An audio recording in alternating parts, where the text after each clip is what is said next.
गुरु नानक पद पंकज बंदना पंकज बंदना सिमरो अंगद दुख निकंदना गुरु अमरदास हृदय नित त्याऊं हृदय नित त्याऊं श्री गुरु रामदास गुण गाऊं गुरु अर्जन विघ्न के नाशक विघ्न के नाशक श्री हरि गोविंद सोमत परदासक श्री हरि राय नमो कर जोरी नमो कर जोरी श्री हरि कृष्ण मनाओ गौरी गुरु तेग बहादुर परम कृपाला परम कृपाला श्री गुरु गोविंद सिंह विसाला तरो तरा पर कौन कौन सीसा कौन कौन सीसा बंदो बार बार जगदीसा एक कार सतगुरु प्रसाद सच हुए वाहिगुरु जी की फतेह है बिना सन सोए वाहिगुरु जी की फतेह है बिना सन सोए दोहरा इतियाद को देख नेरा कौन पुकार सुने तिस बेरा जग में निंदा कष्ट अगारी असगत है वह विचारण नारी। वाहिगुरु जी का खालसा वाहिगुरु जी की फतेह। आओ गुरु प्यारे गुरु सवारे सत्संगी जनो रोजाना की तरह पातशाह जी की अपार कृपा बख्शिश का सदका पिछले पहरां के दीवान सजाते हुए आप जी गुरु चरना विखे हाजरियां लवा रहे हो। आओ लड़ीवार इतिहास की कथा विचार नाल जुड़ना करिए जी। ਆਪਾਂ ਵਿਚਾਰਾਂ ਸਰਵਣ ਕਰ ਰਹੇ ਹਾਂ ਜਦੋਂ ਧੰਨ ਧੰਨ ਸਾਹਿਬ ਸ੍ਰੀ ਗੁਰੂ ਨਾਨਕ ਦੇਵ ਜੀ ਸਤਿਘਰਾ ਨਗਰ ਵਿੱਚ ਜਾਂਦੇ ਹੈ ਜਿੱਥੇ ਇੱਕ ਬਹੁਤ ਹੀ ਦੁਖੀ ਸੇਠ ਨੂੰ ਮਿਲਦੇ ਹੈ ਤੇ ਉਸ ਦੇ ਦੁੱਖ ਨੂੰ ਦੂਰ ਕਰਦੇ ਹੈ। ਪਹਿਲਾਂ ਉਸ ਨੂੰ ਸਮਝਾਉਂਦੇ ਹੈ ਕਿ ਭਲਿਆ ਇਹ ਕਰਮਾਂ ਦਾ ਫਲ ਹੁੰਦਾ ਹੈ, ਬੰਦੇ ਨੇ ਕੀਤੇ ਹੋਏ ਕਰਮਾਂ ਦਾ ਫਲ ਇਹਨੂੰ ਕਿਸੇ ਨਾ ਕਿਸੇ ਦੁੱਖ ਜਾਂ ਸੁੱਖ ਦੇ ਵਿੱਚ ਭੋਗਣਾ ਪੈਂਦਾ ਹੈ। ਉਹ ਸਮਝ ਜਾਂਦਾ ਪਾਤਸ਼ਾਹ ਨੂੰ ਅਨੇਕਾਂ ਤਰ੍ਹਾਂ ਦੀਆਂ ਸਾਖੀਆਂ ਸੁਣਾਉਂਦੇ ਆ। ਇਹਨੂੰ ਬਿਠਾਓ ਬੱਚੇ ਨੂੰ ਕੀ ਲੈ ਤਾਂ ਗੁਰੂ ਪਿਆਰਿਓ ਜਿਸ ਵੇਲੇ ਧੰਨ ਧੰਨ ਸਾਹਿਬ ਸ਼੍ਰੀ ਗੁਰੂ ਨਾਨਕ ਦੇਵ ਜੀ ਸ਼ਬਦ ਉਚਾਰਨ ਕਰਦੇ ਹਨ ਸਹੰਸਰ ਦਾਨ ਦਾ ਇੰਦਰ ਰਵਾਇਆ ਪਰਸੁਰਾਮ ਰੋਵੇ ਘਰ ਆਇਆ। ਇਸ ਸ਼ਬਦ ਦੇ ਵਿੱਚ 7-8 ਵੱਡੇ ਵੱਡੇ ਇਤਿਹਾਸਕ ਘਟਨਾਵਾਂ ਜੋ ਹੋਈਆਂ। ਰਾਮਚੰਦਰ ਨੂੰ ਵੀ ਰੋਣਾ ਪਿਆ, ਉਹਦੀ ਪਤਨੀ ਉਹਦਾ ਭਰਾ ਉਹਦੇ ਪਿੱਛੇ ਬੱਚੇ ਉਹਦੇ ਕੋਲੋਂ ਵਿਛੜ ਗਏ ਕਿਉਂਕਿ ਉਹਨੇ ਵੀ ਕਰਮ ਕੀਤਾ ਸੀ। ਇੱਕ ਕਹਿਤ ਵਿੱਚ ਸ਼ੂਦਰ ਇੱਕ ਰਿਸ਼ੀ ਨੂੰ ਮਾਰਿਆ ਸੀਗਾ ਬ੍ਰਾਹਮਣਾਂ ਦੇ ਕਹਿਣ ਤੇ ਪੰਡਤਾਂ ਦੇ ਕਹਿਣ ਤੇ ਕਿਉਂਕਿ ਪੰਡਤ ਕਹਿਣਾ ਜੀ ਦੇਖੋ ਘੋਰ ਅਨਿਆਇ ਹੈ ਤਰਾਹੇ ਮਾਮ ਰਾਜਾ ਸਾਹਿਬ ਬਖਸ਼ੋ। ਰਾਮਚੰਦਰ ਕਹਿੰਦਾ ਕੀ ਹੋ ਗਿਆ ਮੇਰਾ ਪੁੱਤਰ ਮਰ ਗਿਆ ਕਿਉਂ ਕਹਿੰਦੇ ਇੱਕ ਸ਼ੰਭੂਕ ਨਾਮ ਦਾ ਸ਼ੂਦਰ ਹੈ ਉਹ ਰਾਮ ਰਾਮ ਜਪ ਰਿਹਾ ਹੈ ਤੇ ਸ਼ੂਦਰਾਂ ਨੂੰ ਰਾਮ ਜਪਣ ਦਾ ਹੁਕਮ ਨਹੀਂ। ਜੇ ਤੁਹਾਡੇ ਵਿੱਚ ਸ਼ੂਦਰ ਲੋਕ ਰਾਮ ਜਪਣ ਲੱਗ ਪਏ ਤਾਂ ਜਿਹੜਾ ਹੈ ਕਲਯੁਗ ਆ ਜਾਵੇਗਾ। ਰਾਮਚੰਦਰ ਸਮਝ ਨਹੀਂ ਆਉਂਦੀ ਵੀ ਉਹਨਾਂ ਦੇ ਮਗਰ ਲੱਗ ਕੇ ਕਿਉਂ ਜਾ ਕੇ ਸ਼ੰਭੂਕ ਰਿਸ਼ੀ ਦਾ ਕਤਲ ਕਰ ਦਿੰਦਾ ਮਾਰ ਦਿੰਦਾ ਤੀਰ ਮਾਰ ਕੇ ਔਰ ਉਹਦੇ ਪੁੱਤਰ ਦੀ ਕਹਿੰਦੇ ਜਵਾਨ ਵਧਾ ਦਿੰਦੇ ਆ। ਪਰ ਇਹ ਪਰਮੇਸ਼ਰ ਦਾ ਨਿਆਂ ਨਹੀਂ ਹੈਗਾ, ਇਹ ਬੰਦੇ ਦੀ ਮਨਮੱਤ ਹੈ, ਉਹਨਾਂ ਬ੍ਰਾਹਮਣਾਂ ਦੀ ਮਨਮੱਤ ਹੈ। ਅੱਜ ਵੀ ਜਿਹੜਾ ਰਾਜਾ ਨਾ ਭਾਵੇਂ ਕੋਈ ਵੀ ਹੋਵੇ ਚਲਾਉਂਦੀ ਉਹਨੂੰ ਬ੍ਰਾਹਮਣ ਹੈ। ਤਾਂ ਉਸ ਦਾ ਫਲ ਰਾਮਚੰਦਰ ਨੂੰ ਰੋਵੈ ਰਾਮ ਨਿਕਾਲਾ ਭਇਆ ਸੀਤਾ ਲਖਮਣ ਵਿਛੜ ਗਏ। ਉਸ ਦੁੱਖ ਦਾ ਫਲ ਉਸ ਨੂੰ ਆਪਣੀ ਸੀਤਾ ਤੋਂ ਵਿਛੜਨਾ ਪਿਆ, ਲక్ష్మణ ਭਰਾ ਤੋਂ ਵਿਛੜਨਾ ਪਿਆ ਔਰ ਪੁੱਤਰਾਂ ਤੋਂ ਵਿਛੜਨਾ ਪਿਆ। ਸੇਠਾ ਇਹ ਕਰਮਾਂ ਦੇ ਫਲ ਹੁੰਦੇ ਨੇ, ਇਹ ਭੋਗਣੇ ਪੈਂਦੇ ਆ। ਸੇਠ ਕਹਿੰਦਾ ਜੀ ਮੈਂ ਤੁਹਾਡੀ ਗੱਲ ਮੰਨ ਲਈ, ਹੁਣ ਘਰੇ ਵੀ ਚੱਲੋ, ਚਰਨ ਪਾਓ। ਤੇ ਫਿਰ ਪਾਤਸ਼ਾਹ ਘਰੇ ਜਾ ਕੇ ਉਸ ਦੀ ਘਰਵਾਲੀ ਨੂੰ ਵੀ ਗਿਆਨ ਦਿੰਦੇ ਆ, ਕਿਰਪਾ ਬਖਸ਼ਿਸ਼ ਕਰਦੇ ਆ। ਔਰ ਜਦੋਂ ਪਾਤਸ਼ਾਹ ਉਸ ਨੂੰ ਤਪਦੇ ਕੜਾਹਿਆਂ ਦਾ, ਤਪਦੇ ਥੰਮਾਂ ਦਾ ਹਵਾਲਾ ਦੇ ਕੇ ਸਮਝਾਉਂਦੇ ਆ ਕਿ ਜਿਹੜਾ ਇੱਥੇ ਵਿਸ਼ੇ ਵਕਾਰ ਕਾਮ ਵਾਸਨਾ ਵਿੱਚ ਡੁੱਬਿਆ ਹੋਇਆ, ਉਹਨੂੰ ਗਾਹਾਂ ਤਪਦੇ ਹੋਏ ਥੰਮਾਂ ਦੇ ਨਾਲ ਜੱਫੀਆਂ ਪਵਾਈਆਂ ਜਾਂਦੀਆਂ, ਬੰਨ੍ਹਿਆ ਜਾਂਦਾ। ਤੇ ਜੋ ਸਾਰੀ ਗੱਲ ਮੇਰੇ ਕੋਲ ਦੱਸੀ ਕਿ ਜਮਦੂਤ ਘੜੀਸਦੇ ਹੋਏ ਲੈ ਕੇ ਜਾਂਦੇ ਆ ਫਿਰ ਸੰਸਾਰ ਤੋਂ। ਇੱਥੇ ਵੀ ਬਦਨਾਮੀ ਹੁੰਦੀ ਹੈ, ਦਰਗਾਹ ਵਿੱਚ ਕੁੱਟ ਪੈਂਦੀ ਹੈ। ਉਹ ਬੀਬੀ ਕਹਿੰਦੀ ਮਹਾਰਾਜ ਬਖਸ਼ ਲਓ, ਮੈਥੋਂ ਬਹੁਤ ਗਲਤੀਆਂ ਹੋ ਗਈਆਂ, ਮੈਂ ਆਪਣੇ ਪਤੀ ਦੇ ਐਂਟੀ ਚੱਲੀ, ਪਰ ਅੱਜ ਤੋਂ ਕੰਨ ਫੜਦੀ ਹਾਂ। ਅੱਜ ਤੋਂ ਮੈਂ ਇਹੋ ਜਿਹਾ ਕੋਈ ਕੰਮ ਨਹੀਂ ਕਰੂੰਗੀ ਜਿਸ ਨਾਲ ਮੇਰੇ ਪਤੀ ਨੂੰ ਦੁੱਖ ਹੋਵੇ। ਉਹ ਵੀ ਮੰਨ ਗਈ ਹੈ, ਸਮਝ ਗਈ ਹੈ। ਫਿਰ ਪਾਤਸ਼ਾਹ ਉਹਨਾਂ ਨੂੰ ਉਪਦੇਸ਼ ਦੇ ਕੇ ਇੱਥੋਂ ਅੱਗੇ ਚੱਲਦੇ ਹਨ। ਅਗਲੀ ਸਾਖੀ ਅੱਜ ਆਰੰਭ ਕਰਾਂਗੇ। ਉਸ ਤੋਂ ਪਹਿਲਾਂ ਗੁਰੂ ਕਾ ਬਖਸ਼ਿਆ ਫਤਿਹ ਦਾ ਨਾਰਾ ਕਰੋ ਬੁਲੰਦ ਗੱਜ ਕੇ, ਆਖੋ ਜੀ ਵਾਹਿਗੁਰੂ ਜੀ ਕਾ ਖਾਲਸਾ ਵਾਹਿਗੁਰੂ ਜੀ ਕੀ ਫਤਿਹ। ਦੋਹਰਾ ਇਤ ਆਦਿਕ ਦੁਖ ਦੇਖ ਨੇਰਾ, ਕੌਣ ਪੁਕਾਰ ਸੁਨੇ ਤਿਸ ਬੇਰਾ। ਭਲੀਏ ਮਾਨਸੇ ਜਦੋਂ ਜਮਦੂਤ ਘੜੀਸਦੇ ਹੋਏ ਲੈ ਕੇ ਜਾਂਦੇ ਆ, ਤਪਦੇ ਥੰਮਾਂ ਨਾਲ ਬੰਨ੍ਹਿਆ ਜਾਂਦਾ ਹੈ, ਤਪਦੇ ਤੇਲ ਦੇ ਕੜਾਹਿਆਂ ਵਿੱਚ ਤਲਿਆ ਜਾਂਦਾ ਹੈ। ਉੱਥੇ ਤੈਨੂੰ ਕੋਈ ਵੀ ਛਡਾਉਣ ਵਾਲਾ ਨਹੀਂ ਬਚਣਾ। ਜਿਨ੍ਹਾਂ ਦੇ ਨਾਲ ਤੂੰ ਵਿਸ਼ੇ ਵਿਕਾਰਾਂ ਨੂੰ ਭੋਗਦੀ ਹੈ, ਉਹ ਵੀ ਤੇਰੇ ਨਾਲ ਨਹੀਂ ਜਾਣਗੇ।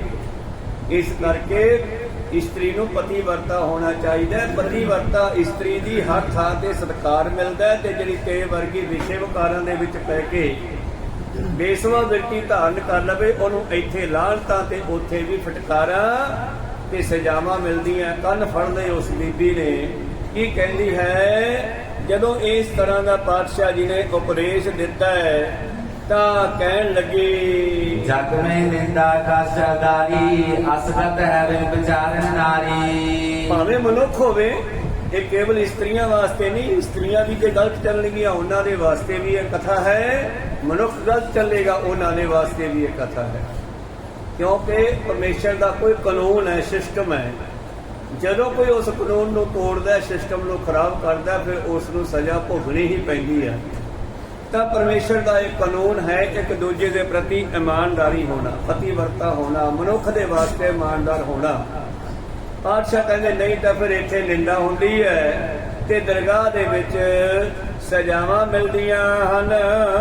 ਪਤੀ ਪ੍ਰਤਾ ਕੋ ਜਸ ਜਗ ਮਾਹੀ, ਆਗੇ ਅਣਖ ਬਿਦਰ ਸੁਖ ਪਾਹੀ। ਕਿ ਜਿਹੜੀ ਪਤੀ ਵਰਤਾ ਆਪਣੇ ਪਤੀ ਦੇ ਮੁਤਾਬਕ ਚੱਲਦੀ ਹੈ ਇਸਤਰੀ, ਉਹ ਇੱਥੇ ਸੁਖੀ ਔਰ ਅੱਗੇ ਦਰਗਾਹ ਦੇ ਵਿੱਚ ਵੀ ਅਨੇਕਾਂ ਵਿਧੀਆਂ ਦੇ ਨਾਲ ਉਸ ਦਾ ਸਤਿਕਾਰ ਹੁੰਦਾ ਹੈ। ਰੇ ਰੇ ਜਿਵੇਂ ਕਿਸੇ ਨੂੰ ਬੁਲਾਈਏ, ਓਏ ਕਿੱਧਰ ਚੱਲੇ ਆ, ਉਹਨਾਂ ਨੂੰ ਉੱਥੇ ਰੇ ਰੇ ਓਏ ਓਏ ਨਹੀਂ ਕਿਹਾ ਜਾਵੇਗਾ।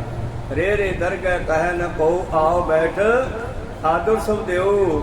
ਬੀਬੀ ਪਤੀ ਵਰਤਾ ਇਸਤਰੀਆਂ ਦਾ ਇੱਥੇ ਵੀ ਸਤਿਕਾਰ ਹੁੰਦਾ ਤੇ ਉੱਥੇ ਵੀ ਸਤਿਕਾਰ ਹੁੰਦਾ ਹੈ। ਦੀਰਘ ਦ੍ਰਿਸ਼ਟ ਦੇਖ ਕਰ ਐਸੀ, ਨੈ ਵਿਚਾਰ ਕਰੋ ਪੁਨ ਤੈਸੇ। ਲੰਬੀ ਸੋਚ, ਇਹ ਜਿਹੜਾ ਹੈ ਤੇਰਾ ਖਿਆਲ, ਇਹ ਦਿਮਾਗ ਚੋਂ ਕੱਢ ਦੇ ਵਿਸ਼ੇ ਵਿਕਾਰਾਂ ਨੂੰ ਔਰ ਆਪਣੇ ਪਤੀ ਦੇ ਮੁਤਾਬਕ ਚੱਲ।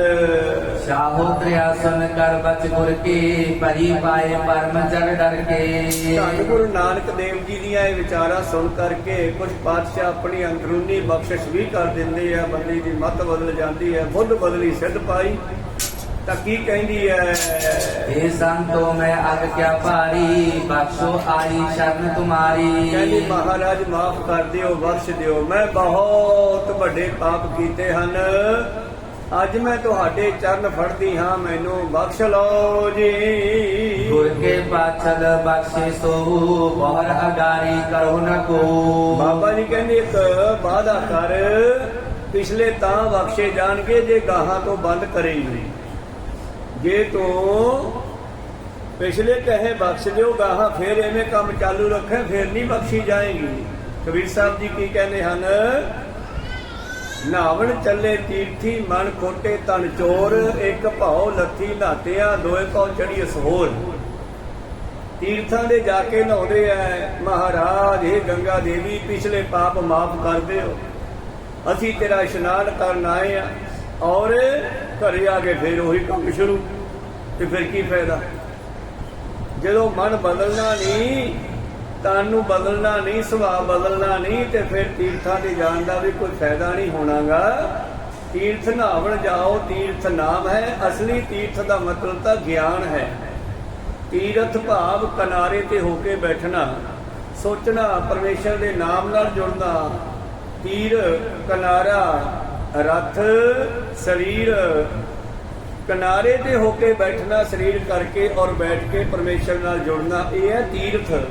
ਜੇ ਜੁੜਦਾ ਹੀ ਨਹੀਂ ਤਾਂ ਫਿਰ ਗੰਗਾ ਜਮਨਾ ਨਦੀਆਂ ਵਿੱਚ ਜਿੰਨਾ ਮਰਜ਼ੀ ਨਹਾ ਲਓ, ਕੋਈ ਫਾਇਦਾ ਨਹੀਂ ਹੋਣਾਗਾ।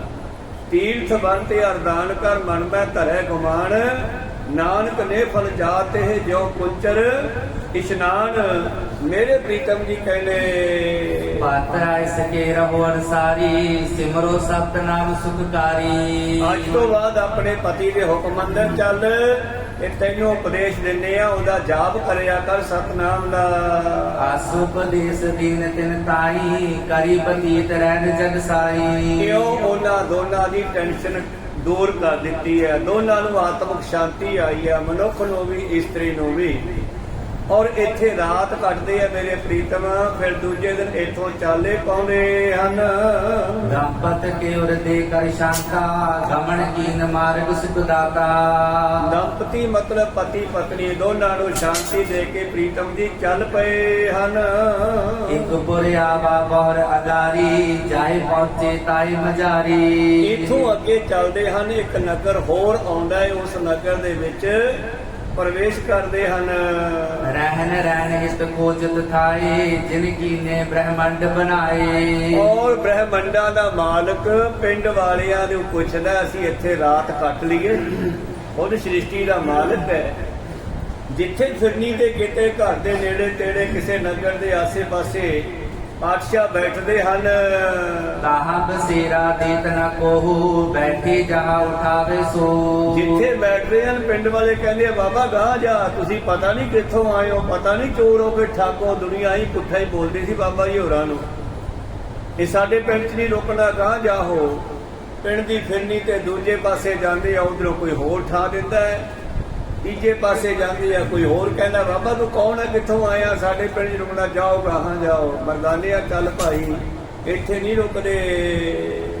ਮਦਮਤੀ ਪਿਖ ਨਰਤੈ ਖਾਏ, ਪੁਰਤੇ ਬਹਿਰ ਪ੍ਰਭੂ ਗੁਣ ਆਏ। ਇਹੋ ਮੰਦਮਤੀ ਮਾੜੀ ਮੱਤ ਵਾਲੇ ਲੋਕਾਂ ਨੂੰ ਦੇਖ ਕਰਕੇ ਮੇਰੇ ਪ੍ਰੀਤਮ ਜੀ ਕੁੰਡ ਵਿੱਚੋਂ ਬਾਹਰ ਨਿਕਲ ਗਏ। ਉਤੋਂ ਕੋਸ਼ਟ ਜੋਤੇ ਇੱਕ ਫਕੀਰਾ, ਨਿਸਬਾਸਰ ਕੋ ਪਾਵਤ ਪੀਰਾ। ਤਾਂ ਗੁਰੂ ਪਿਆਰਿਓ ਪਿੰਡੋਂ ਬਾਹਰ ਗੁਰੂ ਪਿਆਰਿਓ ਖੇਤ ਹੁੰਦੇ ਆ, ਜਿਨ੍ਹਾਂ ਨੂੰ ਅਸੀਂ ਪਿੰਡਾਂ ਦੇ ਨੇੜੇ ਕਹਿੰਦੇ ਹਾਂ।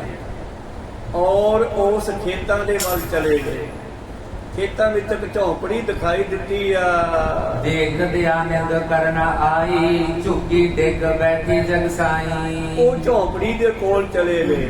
ਇੱਥੇ ਲਿਖਿਆ ਨਹੀਂ, ਚਲੋ ਕਹਿੰਦੇ ਬਾਬਾ ਜੀ ਨੇ ਪੁੱਛਿਆ, ਮਰਦਾਨਿਆਂ ਜਾਂ ਝੌਂਪੜੀ 'ਚ ਵੇਖ ਕੋਈ ਹੈ ਤਾਂ ਆਪਾਂ ਇਹਦੇ ਕੋਲੇ ਰਾਤ ਕੱਟ ਲਈਏ। ਕਹਿੰਦੇ ਮਰਦਾਨਾ ਉਹਦੇ ਕੋਲ ਚਲਿਆ ਗਿਆ। ਕਹਿੰਦੇ ਭਾਈ ਤੇਰੇ ਕੋਲੇ ਰਾਤ ਕੱਟ ਲਈਏ? ਕਹਿੰਦਾ ਮੇਰੇ ਕੋਲ ਤਾਂ ਪਸ਼ੂ ਪੰਛੀ ਵੀ ਨਹੀਂ ਖੜਦੇ, ਮੈਂ ਕੋੜੀ ਹਾਂ, ਦਰਦ ਨਾਲ ਜਦ ਕਰਾਉਂਦਾ ਹਾਂ, ਜਾਨਵਰ ਵੀ ਭੱਜ ਜਾਂਦੇ ਹਨ, ਤੁਸੀਂ ਕਿਵੇਂ ਰਾਤ ਕੱਟੋਗੇ? ਕਹਿੰਦੇ ਅਸੀਂ ਕੱਟ ਲਾਂਗੇ। ਕਹਿੰਦੇ ਕੋਈ ਗੱਲ ਨਹੀਂ। ਫਿਰ ਮੇਰੇ ਪ੍ਰੀਤਮ ਜੀ ਦੀ ਝੌਂਪੜੀ ਦੇ ਕੋਲ ਚਲੇ ਗਏ। ਕਹੇ ਫਕੀਰ ਬੰਦ ਕਰ ਦੋ, ਮੋਰ ਸਮੀਪ ਨ ਆਵਤ ਕੋ। ਉਹ ਕਹਿਣ ਲੱਗਿਆ, ਕੋੜੀ ਜੋ ਹੋਇਆ ਸੀ ਇੱਥੇ, ਉਹਨੂੰ ਫਕੀਰ ਲਿਖਿਆ ਹੈ, ਕਹਿੰਦਾ ਮਹਾਰਾਜ ਮੇਰੇ ਕੋਲ ਤਾਂ ਕੋਈ ਬੰਦਾ ਪਰਿੰਦਾ ਨਹੀਂ ਆਉਂਦਾ, ਡਰਦੇ ਮੈਥੋਂ ਦੂਰ ਹੀ ਰਹਿੰਦੇ ਆ। ਕਿਉਂਕਿ ਉਦੋਂ ਲੋਕਾਂ ਦਾ ਇਹ ਵੀ ਖਿਆਲ ਸੀਗਾ ਵੀ ਜੇ ਕੋੜੀ ਨੂੰ ਹੱਥ ਲੱਗ ਗਿਆ, ਇਹ ਕੋੜ ਸਾਨੂੰ ਵੀ ਹੋ ਜਾਣਾ। ਇਹ ਛੂਤ ਛਾਤ ਦੀ ਬਿਮਾਰੀ ਵੀ ਸੀਗੀ, ਬਾਕੀ ਇਹਦਾ ਇਲਾਜ ਵੀ ਕੋਈ ਨਹੀਂ ਸੀ। ਕਿਉਂਕਿ ਕੋੜ ਦੇ ਫੋੜੇ ਦਾ ਪਾਣੀ ਜੇ ਦੂਜੇ ਬੰਦੇ ਲੱਗ ਜੇ, ਉਹੀ ਜਰਮ ਅੱਗੇ ਪ੍ਰਵੇਸ਼ ਕਰ ਜਾਂਦੇ ਸੀ। ਤਾਂ ਘਰ ਵਾਲੇ ਵੀ ਆਪਣੇ ਮੈਂਬਰਾਂ ਨੂੰ, ਆਪਣੇ ਨੌਜਵਾਨਾਂ ਨੂੰ ਜਿਹੜੇ ਸ਼ਰਾਬਾਂ ਪੀਣ ਕਰਕੇ, ਨਸ਼ੇ ਕਰਨ ਕਰਕੇ ਅੰਦਰ ਸੀਤ ਗਰਮੀ ਵੱਧ ਜਾਂਦੀ, ਫਿਰ ਉਹ ਇਹਨਾਂ ਸਰੀਰ ਫਟ ਜਾਂਦਾ, ਕੋੜ ਹੋ ਜਾਂਦਾ, ਉਹਨੂੰ ਪਿੰਡੋਂ ਬਾਹਰ ਖੇਤਾਂ ਵਿੱਚ ਝੌਂਪੜੀ ਪਾ ਕੇ ਮਿੱਟੀ ਦੇ ਕੌਲੇ ਵਾਟੇ ਭਾਂਡੇ ਧਰ ਕੇ ਉੱਥੇ ਛੱਡ ਜਾਂਦੇ। ਔਰ ਆਥਰੇ ਤੜਕੇ ਦੂਰੋਂ ਹੀ ਉਹਦੇ ਭਾਂਡਿਆਂ ਵਿੱਚ ਰੋਟੀ ਪਾਣੀ ਪਾ ਜਾਂਦੇ ਤੇ ਖਾ ਲੈਂਦਾ। ਉਹਦਾ ਇਲਾਜ ਕੋਈ ਹੁੰਦਾ ਨਹੀਂ ਸੀ। ਇਹ ਕਹਿੰਦਾ ਹੈ ਕੋੜੀ ਇਹ ਮਹਾਰਾਜ ਮੇਰੇ ਕੋਲੇ ਤਾਂ ਕੋਈ ਨਹੀਂ ਆਉਂਦਾ। ਅਗ ਪਾਕੇ ਸਿੱਖ ਗਿਣਤੀ ਕਿਆ ਨਰ ਤੁਮ ਆਏ ਮੋ ਪਰ ਨਾ ਕਰ। ਮੇਰੀਆਂ ਚੀਕਾਂ ਸੁਣ ਕੇ ਤਾਂ ਖੱਗ ਕਹਿੰਦੇ ਆ ਪੰਛੀਆਂ ਨੂੰ, ਪੰਛੀ ਵੀ ਉੱਡ ਜਾਂਦੇ ਆ ਮਹਾਰਾਜ। ਬੰਦੇ ਤਾਂ ਗੱਲ ਹੀ ਕੀ ਹੈ, ਬੰਦਾ ਕਿੱਥੇ ਜਾਉਂਦਾ। ਰੈਣ ਬਸੇਰਾ ਕਰਤੇ ਥਾਨਾ ਨਹਿ ਪੌਟੇ ਬੈਠੇ ਗਤਦਾਨਾ। ਬਾਬਾ ਜੀ ਕਹਿੰਦੇ ਵੀ ਤੇਰੇ ਕੋਲ ਹੀ ਰਾਤ ਕੱਟਾਂਗੇ ਅਸੀਂ। ਨੀਚਾ ਅੰਦਰ ਨੀਚ ਜਾਤ ਨੀਚੀ ਹੋਵਤ ਨੀਚ ਨਾਨਕ ਤਿਨਕੇ ਸੰਗ ਸਾਧ ਵੱਡਿਆਂ ਸਿਓ ਕਿਆ ਨੀ ਰੀਸ। ਇਹ ਮੇਰੇ ਪ੍ਰੀਤਮ ਗਰੀਬ ਨਵਾਜ ਹਨ। ਇਹ ਵੈਦ ਵੀ ਹੈ ਤੇ ਵੈਦਾਂ ਦੀ ਲੋੜ ਬਿਮਾਰਾਂ ਕੋਲ ਹੀ ਹੈ। ਕੋ ਸਤਨਾਮ ਮੇਰਾ ਵੈਦ ਗੁਰੂ ਗੋਬਿੰਦਾ ਹਰ ਹਰ ਨਾਮ ਔਖਦ ਮੁਖ ਦੇਵੈ ਕਾਟਿਆ ਜਮ ਕੀ ਬੰਦਾ। ਤੇ ਵੈਦ ਧੰਨ ਗੁਰੂ ਨਾਨਕ ਦੇਵ ਜੀ ਇਸ ਕੋੜੀ ਦੇ ਕੋਲ ਕਹਿੰਦੇ ਰਾਤ ਕੱਟਾਂਗੇ ਅਸੀਂ, ਕਿਹੜਾ ਸੌਣਾ ਹੈ ਭਾਈ, ਬੈਠੇ ਰਹਾਂਗੇ। ਸਭ ਨਿਸ ਕੁਸ਼ਤੀ ਸੰਕਟ ਪਾਵੈ ਹਾਏ ਹਾਏ ਕਹਿ ਕੇ ਬਿਰਲਾਵੈ। ਧੰਨ ਗੁਰੂ ਨਾਨਕ ਦੇਵ ਜੀ ਨੇ ਵੇਖਿਆ ਸਾਰੀ ਰਾਤ ਉਸ ਕੋੜੀ ਨੂੰ ਨੀਂਦ ਨਹੀਂ ਆਈ। ਦਰਦਾਂ ਦੇ ਕਾਰਨ ਕਰਾ ਰਿਹਾ ਹੈ, ਹਾਏ ਹਾਏ ਕਰਦਾ ਸੁਣਿਆ। ਦੋਹਰਾ ਅਰਧ ਨਿਸਾ ਬੀਤੀ ਜਬ ਹੈ ਸ਼੍ਰੀ ਬੇਦੀ ਕੁਲਕੀਤ। ਅੱਧੀ ਰਾਤ 12 ਵਜੇ ਤੋਂ ਬਾਅਦ ਜਦੋਂ ਅੰਮ੍ਰਿਤ ਵੇਲਾ ਹੋਇਆ, ਧੰਨ ਗੁਰੂ ਨਾਨਕ ਦੇਵ ਜੀ ਕਹਿੰਦੇ ਉਹ ਭਾਈ ਮਰਦਾਨਿਆ ਸ਼ਬਦ ਉਚਾਰਨ ਕੀਨ ਤਬ ਸੰਕਟ ਕਟਨੇ ਹੀਤ। ਉਹਦਾ ਦੁੱਖ ਦੂਰ ਕਰਨ ਲਈ ਕਹਿੰਦੇ ਭਾਈ ਮਰਦਾਨਾ ਜੀ ਰਵਾਬ ਬਜਾਓ ਖਾਂ। ਔਰ ਸਤਿਗੁਰਾਂ ਨੇ ਇਹ ਸ਼ਬਦ ਉਚਾਰਿਆ। ਇਹ ਸ਼ਬਦ ਦੀ ਇਹ ਉਥਾਨਕਾ ਹੈ, ਕਿਉਂਕਿ ਸਾਰੇ ਗੁਰਬਾਣੀ ਜਿਹੜੀ ਹੈ ਨਾ ਸ਼ਬਦ ਕੋਈ ਕਿਤੇ ਉਚਾਰਿਆ ਗਿਆ।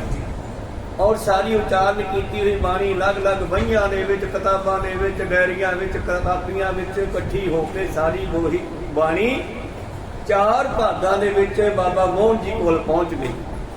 ਔਰ ਬਾਬਾ ਮੋਹਨ ਜੀ ਕੋਲੋਂ ਇਹ ਬਾਣੀ ਸਾਰੀ ਗੁਰੂ ਅਰਜਨ ਦੇਵ ਜੀ ਕੋਲ ਆ ਗਈ।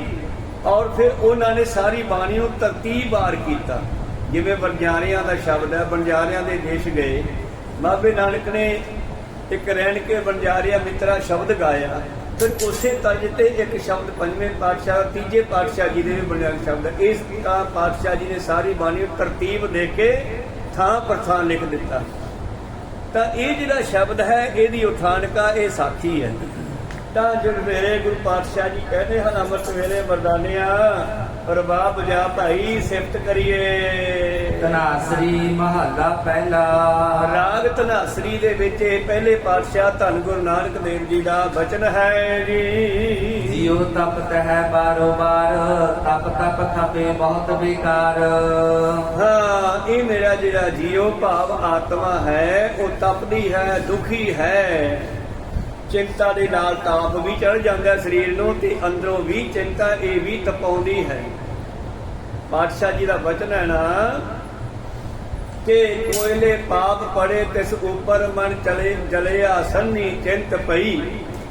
ਸੰਨੀ ਚਿੰਤਾ ਜਿਹੜੀ ਉਹ ਸੰਨੀ ਬਣ ਗਈ। ਲੋਹਾਰ ਕੋਲੇ ਲੋਹੇ ਨੂੰ ਉਲਟਾਉਂਦੀ ਪਲਟਾਉਂਦੀ ਹੈ ਜਿਹੜੀ ਭੱਠੀ ਦੇ ਵਿੱਚ, ਅੱਗ ਦੇ ਵਿੱਚ, ਤੇ ਉਹਦੇ ਉੱਤੇ ਹੋਰ ਕੋਲੇ ਪਾਉਂਦਾ ਤੇ ਜਿਹੜਾ ਮਨ ਰੂਪੀ ਲੋਹਾ ਇਹ ਲਾਲ ਹੋ ਜਾਂਦਾ ਹੈ। ਐਸਾ ਹਾਲ ਸਾਡੇ ਮਨੁੱਖ ਦਾ ਹੈ, ਜੀਵ ਦਾ ਹੈ। ਬਾਬਾ ਜੀ ਕਹਿੰਦੇ ਮਰਦਾਨਿਆ ਜੀਓ ਤਪਤ ਹੈ ਬਾਰੋ ਬਾਰ ਤਪ ਤਪ ਖਪੇ ਬਹੁਤ ਬੇਕਾਰ। ਜੀਵ ਕਿਤਨਾ ਤਪਦਾ ਹੈ ਔਰ ਤਪਦਾ ਤੇ ਨਾਲੇ ਸੰਸਾਰ ਦੇ ਧੰਦਿਆਂ ਵਿੱਚ ਖਪਦਾ ਰਹਿੰਦਾ ਹੈ, ਵਿਸ਼ੇ ਵਿਕਾਰਾਂ ਵਿੱਚ ਖਪਦਾ ਰਹਿੰਦਾ, ਨਾਲੇ ਦੁਖੀ ਹੁੰਦਾ ਹੈ। ਜੈਤਨ ਬਾਣੀ ਵਿਸਰ ਜਾਏ ਜੋ ਪੱਕਾ ਰੋਗੀ ਬਿਲ ਲਾਏ। ਤੇ ਇਹਦਾ ਕਾਰਨ ਇਹੀ ਹੈ ਕਿ ਇਹਨੇ ਸੱਚ ਨੂੰ ਜਾਣਿਆ ਨਹੀਂ। ਬਾਣੀ ਵਿਸਰ ਗਈ ਤਾਂ ਸਮਝੋ ਮਨੁੱਖ ਨੂੰ ਗਿਆਨ ਪ੍ਰਾਪਤ ਨਹੀਂ ਹੋਇਆ। ਗਿਆਨ ਪ੍ਰਾਪਤ ਕਰਨ ਵਾਸਤੇ ਬੱਚਿਆਂ ਨੂੰ ਆਪਾਂ ਸਕੂਲਾਂ 'ਚ ਭੇਜਦੇ ਆ। ਪਹਿਲਾਂ ਊੜਾ ਆੜਾ ABC ਹਿੰਦੀ ਦੇ ਸ਼ਬਦ ਸਿੱਖਦੇ ਆ, ਪੰਜਾਬੀ ਅੰਗਰੇਜ਼ੀ ਸਿੱਖਦੇ ਆ। ਅੱਖਰਾਂ ਦੀ ਜਾਣਕਾਰੀ ਤੋਂ ਬਾਅਦ ਅਗਲੀਆਂ ਕਿਤਾਬਾਂ ਪੜ੍ਹੀਆਂ ਜਾਂਦੀਆਂ। ਗੁਰਮੁਖੀ ਦੇ ਅੱਖਰ ਪਹਿਲਾਂ ਸਿੱਖ ਕੇ ਫਿਰ ਅਸੀਂ ਗੁਰਬਾਣੀ ਪੜ੍ਹਾਂਗੇ।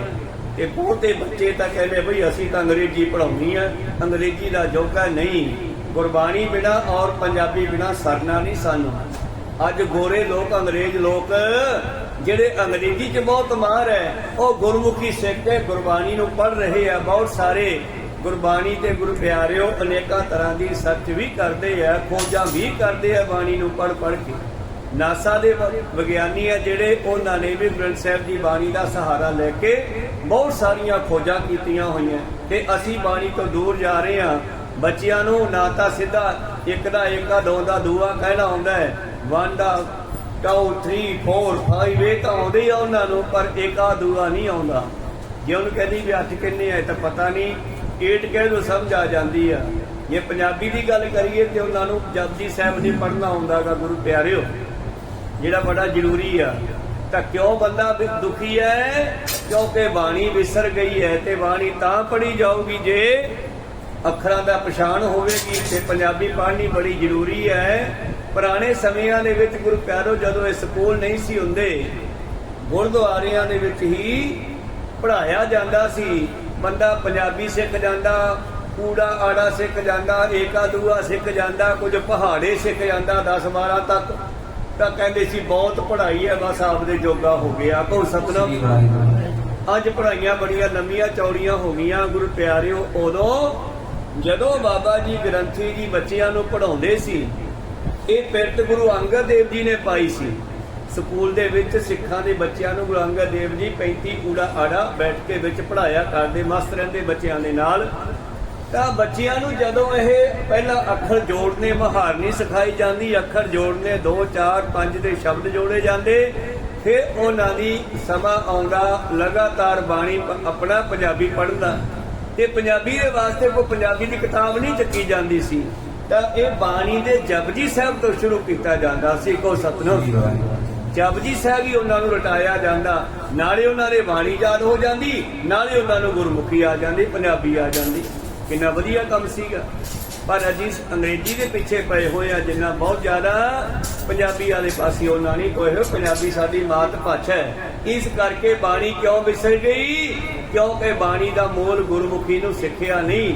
ਜੈ ਤਨ ਬਾਣੀ ਵਿਸਰ ਜਾਏ, ਤੇ ਜਿਹਨੂੰ ਬਾਣੀ ਵਿਸਰ ਗਈ ਉਹ ਪੱਕਾ ਰੋਗੀ ਸਮਝੋ। ਪੱਕਾ ਰੋਗੀ ਕਿਹੜਾ? ਜਿਹਦਾ ਕੋਈ ਇਲਾਜ ਨਹੀਂ ਹੈ। ਪੱਕਾ ਰੋਗੀ ਆ ਕੋੜੀ, ਜਿਵੇਂ ਬਾਬੇ ਦੇ ਸਾਹਮਣੇ ਉਹ ਕੋੜੀ ਸਾਰੀ ਰਾਤ ਬਿਲਕਦਾ ਰਿਹਾ। ਜੇ ਸਾਨੂੰ ਬਾਣੀ ਵਿਸਰ ਗਈ ਤਾਂ ਅਸੀਂ ਕੋੜੀ ਹਾਂ। ਬਹੁਤਾ ਬੋਲਣ ਝੱਖਣ ਹੋਏ, ਬਿਨ ਬੋਲੇ ਜਾਣੇ ਸਭ ਸੋਏ। ਹੁਣ ਕੀ ਹੁੰਦਾ? ਦੁਖੀਆ ਬੰਦਾ ਰੱਬ ਨੂੰ ਲਾਂਭੇ ਦਿੰਦਾ, ਚੀਕਾਂ ਮਾਰਦਾ। ਬਾਬਾ ਜੀ ਕਹਿੰਦੇ ਜਿਆਦੇ ਰੋਣ ਦਾ ਬੈਲਾ ਨਹੀਂ ਗਾ, ਉਹ ਜਾਣਦਾ ਬਈ ਤੂੰ ਦੁਖੀ ਹੈ, ਤੇ ਦੁੱਖ ਤੇਰੇ ਕਰਮਾਂ ਦਾ ਫਲ ਭੇਜੀ ਉਸੇ ਨੇ ਆ। ਇਹੋ ਜਿਹਾ ਕਰਮ ਹੈ, ਕਰਮੀ ਆਪੋ ਆਪਣੀ ਕੇ ਨੇੜੇ ਕੇ ਦੂਰ। ਤੂੰ ਜਿਆਦੇ ਚੀਕਾਂ ਮਾਰ ਕੇ ਵੀ ਰੱਬ ਨੂੰ ਨਾ ਸੁਣਾ, ਮੁੱਲਾ ਮੁਨਾਰੇ ਕਿਆ ਚੜੇ, ਸਾਈਂ ਨਾ ਮਹਿਰਾ ਹੋਏ। ਜਾਂ ਕਾਰਨ ਤੋਂ ਮੰਗਦੇ ਦਿਲ ਹੀ ਭੀਤਰ ਜੋਏ। ਬਹੁਤਾ ਬੋਲਣ ਝੱਖਣ ਹੋਏ, ਐਵੇਂ ਜ਼ਿਆਦਾ ਕੀ ਕਹੀਏ। ਬਿਨ ਬੋਲੇ ਜਾਣੇ ਸਭ ਸੋਏ, ਸਭ ਦੇ ਦਿਲਾਂ ਦੀਆਂ ਉਹ ਜਾਣਦਾ ਹੈ। ਰਹਾਉ ਰਹਾਉ ਕਹਿੰਦੇ ਹਨ ਰੁਕੋ, ਠਹਿਰੋ। ਪਿੱਛੇ ਜੋ ਪੜਿਆ ਪਹਿਲਾਂ ਇਹਨੂੰ ਵਿਚਾਰੋ, ਫਿਰ ਅੱਗੇ ਚੱਲਾਂਗੇ। ਜਿਨ ਕਣ ਕੀਤੇ ਅੱਖੀ ਨਾਕ, ਜਿਨ ਜਿਵਾ ਦਿੱਤੀ ਬੋਲੀ ਤਾਤ।